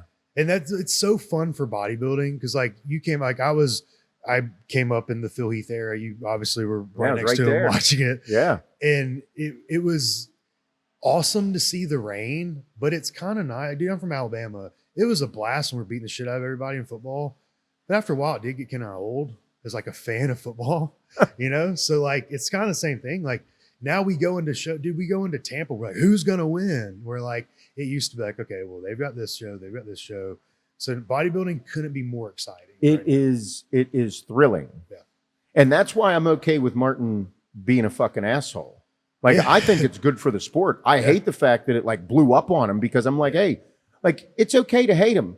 Just don't get physical, because then that's whenever bullshit's gonna start. Yeah. But publicly tell everybody you fucking don't like him, and it's okay. Like you don't have to be kumbaya. Yeah. Like you don't have to be. Be like, I fucking hate you, Nick. Yeah. Cool. And then Nick be like, fuck you, I still beat you. Yeah. Yeah. Like, yeah, create this so that way everybody watches. More people watch whenever there's controversy. Yeah. And that's a good thing. Like, Joe, tell everybody you're going to beat Nick. Yeah. Tell everybody you're going to beat Nick a lot. Tell everybody. And then they're going to watch. And then when Nick beats you, they're going to be like, Joe, you said you were going to be like, hey, dude, I'm going to keep coming, motherfuckers. Because that's what creates excitement within a sport. Yeah. Like, yeah. He has nothing to lose. Nothing. It's like, you're why supposed to not? lose. Yeah. You're supposed to lose to Nick fucking Walker. Here's the thing. Keep talking shit and saying you're going to fucking win and go and give it your best. And then people are going to be like, hey, in a couple years, he might beat him. All he has to do is stand next to him and look pretty good and make it pretty close. That's it. Yeah. And then that gets everybody online. That's what fandom is. It's okay. We're supposed to. Yeah, fuck Tom Brady. Yeah. Yeah, fuck Peyton Manning. It's yes. Yeah. This is a good thing. This is what creates excitement. But you also have to have a level of respect for it. That's it. Yeah. So it's okay to be an asshole. Yeah, and it goes with everything. It goes with the coaches in the industry, supplement brands. Like, hey, look, like there's enough like space at the table for everybody. Yeah. Like, but let's just make it fun and have fun while we're here, because we're not all going to be here. Because guess what, motherfucker, I'm on the other side now. Yeah, yeah. And I'm like, I wish I would have did so much more when I was in it. I wish I would have. I wish for it all the time, and it's like that's why. Yeah, go do it. Go have fun. Talk a little shit. Have some fun and create excitement. And if you're like, hey. Like, I'm not really like good at this. Okay, so why don't you call that person and be like, hey, dude, I like you a lot and I have a lot of respect for you. Yeah. But I was like, let's create something really great for the sport, the fans. Let's talk a little shit. I know we got to get ready to go, but I wanted to ask real quick. Do you feel like because you were like the what if, like what if? Do you feel like if you had seen that through, let's say, you won an Arnold, let's say, top two, I'm not going to put an Olympia on it. Let's say you won an Arnold New York Pro. Do you think you would be who you are now and the success you would have now if you emptied that clip in bodybuilding then? I don't know. Because I don't know if you could. I don't think so. Yeah. Because this takes a lot. It takes a lot. I am at my heart, I am if I'm able to fully be me, I want to be a psychopath 24/7. Yeah. Like, that's why I want to work with like high level, intense people at one point in my life before I go. Yeah. Because I just want to let out all these feelings. I want my passion and energy for life to come out and go into someone else. Yeah. Like I get the whole being a coach thing. I get it all now because I'm like, I want that to come out. If I would have done it, I was just at so many different mental states in my life, and that's why I talk a lot publicly about it. Yeah. And tell young men, like, just life's tough. Life's going to throw you curveballs. Yeah. Like, young guys, like, you're going to think you have the world by the balls, and you got a beautiful girl that's with you, and you think you're going to marry you, and you start planning ahead in your head. Yeah. Oh my God, this and that. And she might not be on the same page as you, or she might have a weak moment in her personal life and she goes and cheats on you. Yeah. Or she does something so out of character that you're like, I can't believe that. Your life is going to come crumbling down. Yeah. Because you're not a cuck. Yeah. And you're not going to put up with that shit. Yeah. But now you have to restart your life in some way, shape, or form. And that might take you on this weird path. Yeah. You might have had your whole life planned out for this. But now you're over here going, I don't know who I am anymore. Yeah. And that's tough to do. So with this, it's like a lot of what ifs. Yeah. And I think I'm one of the biggest of the industry. But in the way of competition, not what we've built here with all this great stuff that we have. I think back, I would have loved if I had a time capsule, went back, just to relive it. I would have created a massive rivalry with Flex Lewis. I would have made sure that he and I had a great relationship, but made sure that the fans got something that bodybuilding would remember for a very long time, and make sure it was insanely competitive. Yeah. So that way people could see camaraderie, but at the same time, true competitors fight it out. Yeah. And if I never would have won one, if I would have lost to him 7 years in a row, he won 7, I was second place every time, I don't give a fuck. I would have still fought like hell. If we would have traded back and forth, would have been even more shit talking. Yeah. You know what I mean? And I think that that's why I speak so passionate about it. Like, dude, fuck it. Yeah. You guys aren't getting to come back. You don't get to relive this time right now ever again. Yeah. You never get to relive this. Don't get to happen. I don't get to relive my life. I'm understanding of that every single day. If I never get to relive the moments, then you better live in them motherfuckers as much as possible. Yeah. Be competitive. Be yourself. Let every single bit of you out. Yeah. And show the world. That's what people have the ability to do with the competition in a show. You get to show the world who you are. Yeah. So bring it to life. Show your passion. Show your energy. It's good to have energy. It's not good to be so reserved all the time. Don't be a piece of shit. But at the same time, be you. Yeah. You get to show the world. And I think it's super important. And in a competitive state, like, and that's today, like there's too much kumbaya in pro sports. There's so much money. Yeah. How do you expect to be competitive when you're making $50 million a year? Yeah. Yeah. If you gave me $50 million a year, I'd probably like kind of slow down. Yeah. It'd be You really wouldn't be this amped up. I don't think I would be. I'd be like, Yeah. dude, I'm good with a couple mil, man. I think Yeah. I could do some investments and just fucking bow out. Yeah. And you're getting 50 a year. You have a lavish luxury life. You can drive any vehicle you have. You can have anything you want. You can build anything you want. I can't even, yeah. So it's kind of this, and that's why the competition, the passion for life, live it. Fuck you, fight. Yeah. Tooth and nail. Get ignorant with it. Call somebody out. Fuck it. And if they call you a fucking dickhead, so what? Who cares? Yeah. Call me something else. Say something else ignorant about me. Do it. Yeah, Ty, you suck. It's the water boy mentality. Yeah. Water sucks. It really, really sucks. And he's like, stop saying it to me. That's what you do with everything. Yeah. It's okay to do that. It is. Be competitive. Be mean. I think it's one of my greatest strengths. Yeah. And that's why it's like the kumbaya thing that everybody expects between competitors. I get it. I have respect for everybody, but I still want to win. I want to have like, No, I love, like when I know somebody's doing a show, like I want to know who's doing the show. I'm doing it. Like makes me work that much harder because it's like if you know there's a dog coming to your show and like you don't give it everything you have, you're gonna get fucking embarrassed. Yeah.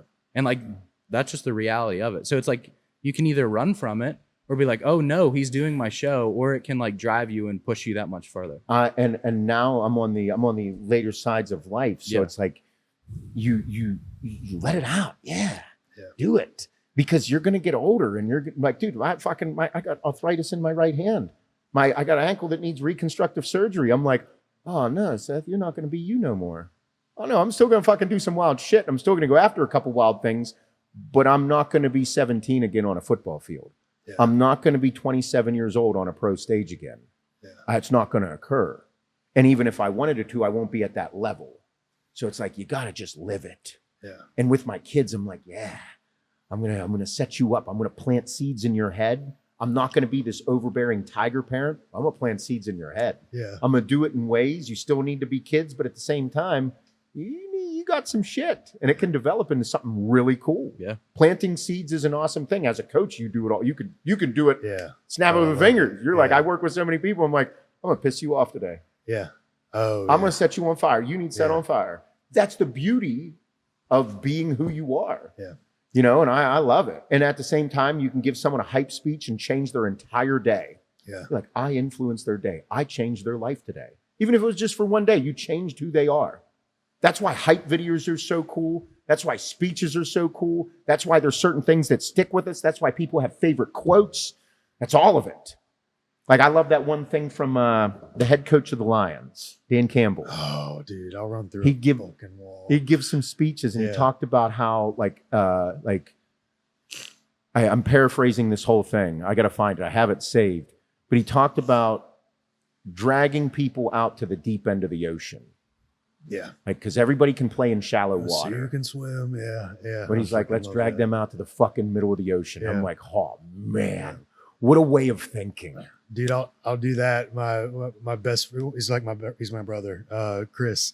He was competing, him and my other client, Austin. We were in the Airbnb, and just some bullshit YouTube was on TV the night before the show. I was like, hey man, like, you seen the new like Tim Tebow documentary? Oh no, bro. And they're like, oh, it's Tim Tebow. They're war paint, like going into the locker room at midnight, like, let's fucking go. And dude, I turned that shit on, and he's like, I see what you did now. And I was like, yeah, bro. I was like, It's so cool. It's game time. Yeah, Dude. dude. It is. I absolutely love it. Yeah. I think that I'm trying to figure out how to.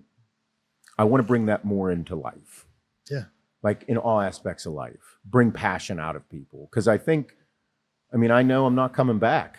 I know the shit that I did to my body and the shit that I did to myself, it's going to take a toll, because it's starting to take a toll on my body. I feel it. Yeah. I'm still training hard. I really enjoy it, but I'm like, you got to live while you can.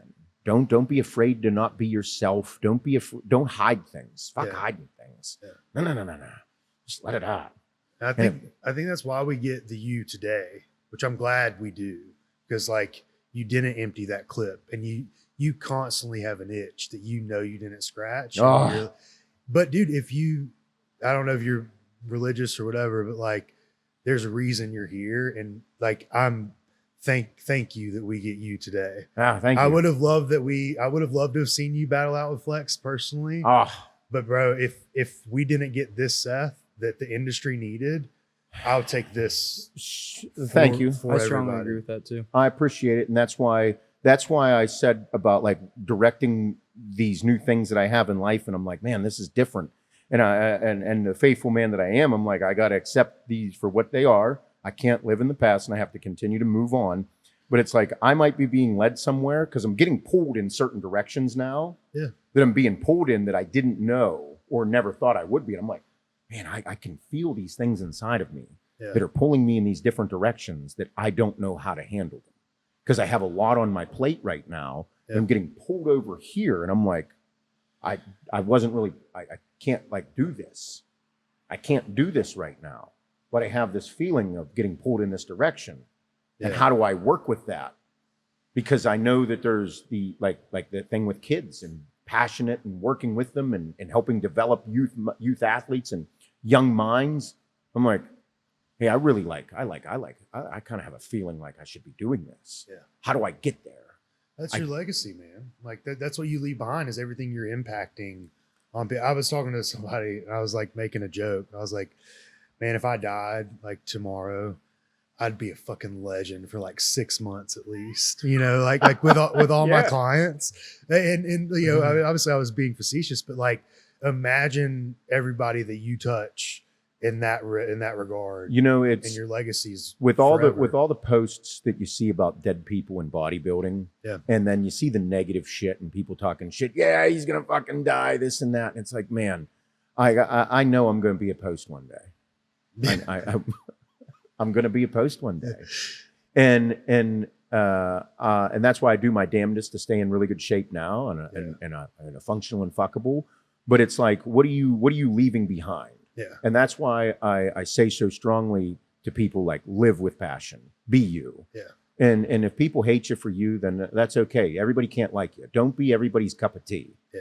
Like, fuck it. Yeah. Be you. You were put here to do something really incredible. So go do it. Stop holding back. Yeah. Everybody was put here for a reason. Every single person was. You as a coach, all the people that you're helping, all the people that you're touching, like you said, you'd be a fucking legend for 6 months. Yeah. Hey man, I'd rather be a legend for 6 months than not at all. Yeah. You know what I mean?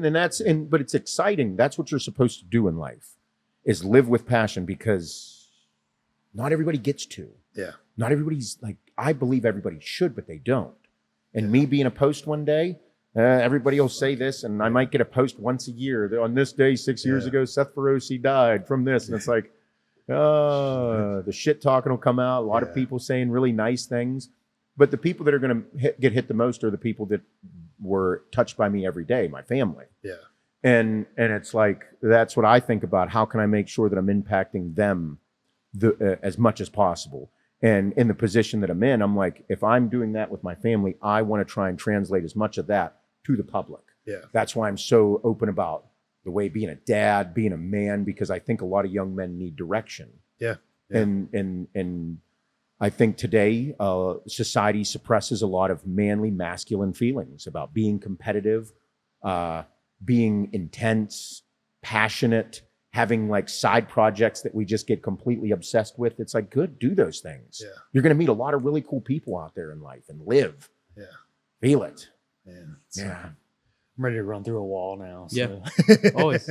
Anytime you talk to him. I just, That's why you're successful, man, dude. So obviously, like, I'm one of y'all's athletes. Yeah. I've had other companies approach me about it. I'm like, no, I don't care how much money it is. I don't care, because like what you do, and you're obviously the products are great, but it's like what you do is awesome. I appreciate it. And what we do here, we do have a wonderful group of people that work really hard, and we have the ability to be us. Yeah. Be us. We're just a good group. We're a group of good, hardworking motherfuckers. Yep. You know what I mean? That's what it is. And there's so many people. There's a lot of people that work here. I'm not in complete control of this company. Yeah. I am not. Shocked everybody. I am not. Breaking news. But it's because there's so many people and there's so many moving parts that I can't be. Right. I have to make sure the biggest parts for me is holding a quality standard for the people that are here and the products that we put out. Yeah. And there is so much about products and innovation and the level to detail with ingredients. Mm-hmm. It's insane. Yeah. And we hold a very high standard to that, and we pay a premium. Our products are on the premium side of things because of that reason, with being in the industry for as long as I am. And that's the same standard I like to hold in coaching too. Like, man, I'll see a client for the first time. They're a novice competitor. They'll start posing. They're shaking because they're like nervous because like it's the first time they've seen me. I'm like, hey, like let's calm down. But it's because that standard of like excellence that you set across the board, that it trickles down to even the athletes. Like your true novice competitor's friend is like just thankful to hear you say something. You know? Yes. And yeah, And it's those are that's how it's supposed to go. it's wild, man. Yeah, I love it. I love it. Ty's doing a photo shoot, everybody. Yeah. Yeah. Gotta carve him up again. He's It's going to be flat. He's awesome. flat right now. Yeah, he's going to eat some food. How much trend did we take before we're done? How much trend did we take? 30 a day? 30 a day. So what's Really? that? Yeah. 210 a week. 2 times. Yeah. 300 was a sweet spot for me, Yeah. and then Honey would pull it back. Well, like I said last I liked 450, but he didn't know about a couple of those. Yeah. Last prep when I was much smaller and not in as good shape, I was doing 70 a day. Okay. Yeah. Yeah. It was 490. Just we ran a good bit of drugs though. Like it was. Oh, yeah. It was substantial. Yeah. Yeah. But Well, it takes it, and it is what it is. Test was up there. it was, Yeah. It was at the right time, and Tools in the toolbox, Yeah. and if you don't monitor it, your blood work, that's when things get out of hand. Yeah. Yeah. And at the same time, it's like there's a risk to everything, everybody. I think people that race fucking motocross are wild retards. Yeah. Yeah. And they would probably agree with me. Yeah. Because I'm like, I could never do that. That looks like I'm just waiting to get hurt. And they're like, you injected testosterone and other foreign substances into your body for 2 decades. Yeah. Yeah. it's That sounds retarded. And I'm like, worse, yeah. well, I'm just, yes, it Yes. does. People diving with sharks. I'm like, bad idea, huh? Yeah. Maybe not. I swim with alligators. yeah. Okay. Oh shit, huh? Yeah. Those are the extremes, and that's why people are attracted to it. Yeah. And that's, again, it goes back to that passionate thing. If somebody's going to go do motocross, I'm going to be like, fuck yeah, I'll scream for it. I'll get pumped up. You want to go swim with alligators and put it on YouTube? I'll watch it. Yeah. You want to go do stupid, crazy spearfishing things with sharks? I'll watch it. Yeah. Well, I don't Doing know, it. but that's it. I'm going to be passionate for you and excited. And that's how I want people to accept what we do with it, because the drugs are part of it. Yeah. That's the dangerous side of things. That's the crazy side of things. But at the same time, like, you can't deny, whenever you go somewhere and you see a 270-pound monster that's shredded out of his mind at the grocery store, you're like, hey, bro, you're fucking wild. Yeah. That's nuts. Yeah. Super cool. So you take steroids and stuff. Yeah. Yeah. Like, yeah. Pretty And then much. you're like, so what else do you do? Nothing. Just lift weights and I'm here. Yeah. That's why you're seeing me at the grocery Yeah. store.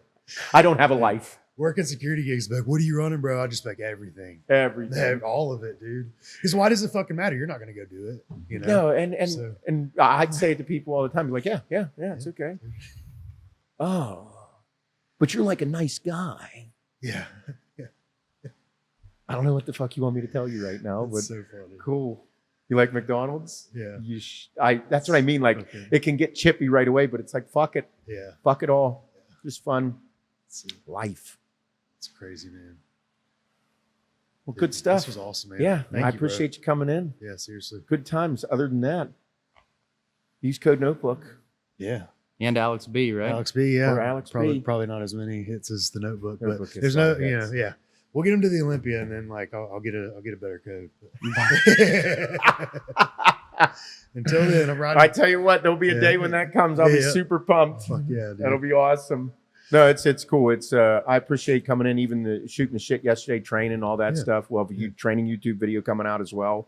But yeah, Hell yeah, bro. Alex_J3U on Instagram. Yes. Yep. And if you would like to experience coaching, these two gentlemen are coaches. See how it Got goes Yeah. and get ready to, possibly have your balls busted a little bit Yeah.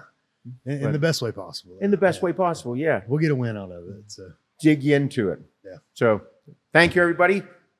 Be good motherfuckers. Awesome. Oh yeah, thanks, brother. good stuff. Awesome.